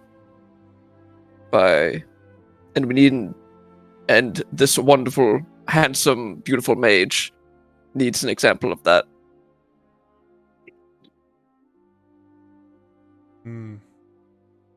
You want me to... Yes, You want me to drop the illusion? MC? Yes, if you could. You're the only mage I know talented enough to have that advanced of a rot. You're appealing to his ego. I am. That's not... He's deep sighs. He's going to make me take off my shirt. Perhaps. He's not really wearing a shirt. He's wearing like an Omega fucking V-neck anyways. Yeah. He sighs and nothing really happens, and then Amadeus goes, "Oh my god!"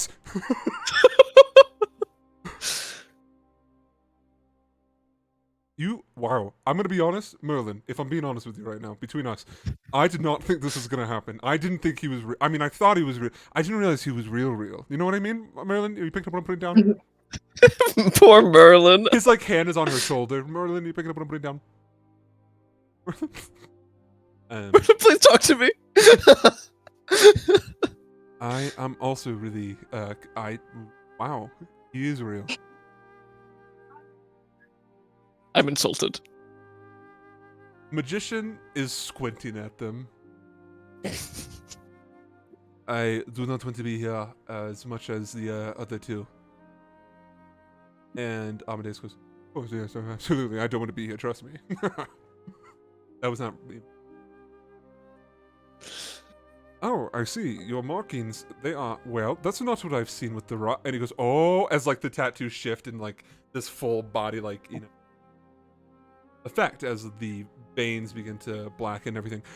Oh my, it's in your eyes. Oh, Jesus. Oh, you look like, oh God. I'm amazed. You are a specimen. Beautiful. Wow, I'm distracted. I see. Well, pull up a chair. This is the most amount of research I'll ever be able to get done, and I know after this, Merlin's never going to speak to me again. I'm unsure about Arwen. You're invisible, so the only one who's really suffering right now is Arwen, truly. As always. On the shit, forced to wipe. All right. Magician shakes his head no. I will stand. And Amadeus is looking at. He's gawking at this man. He goes, "Wow, this is fucking crazy." As Amadeus has his 3 semi-nude models, consenting and not. Very We will end the session with Amadeus for once being normal, being silent to himself, and Not making being notes. normal. No, he's making notes of himself. You're right. It's about as normal as like the librarian being like, I can give you a book. You like smut? Oh, yes, I think I have one of those copies right here.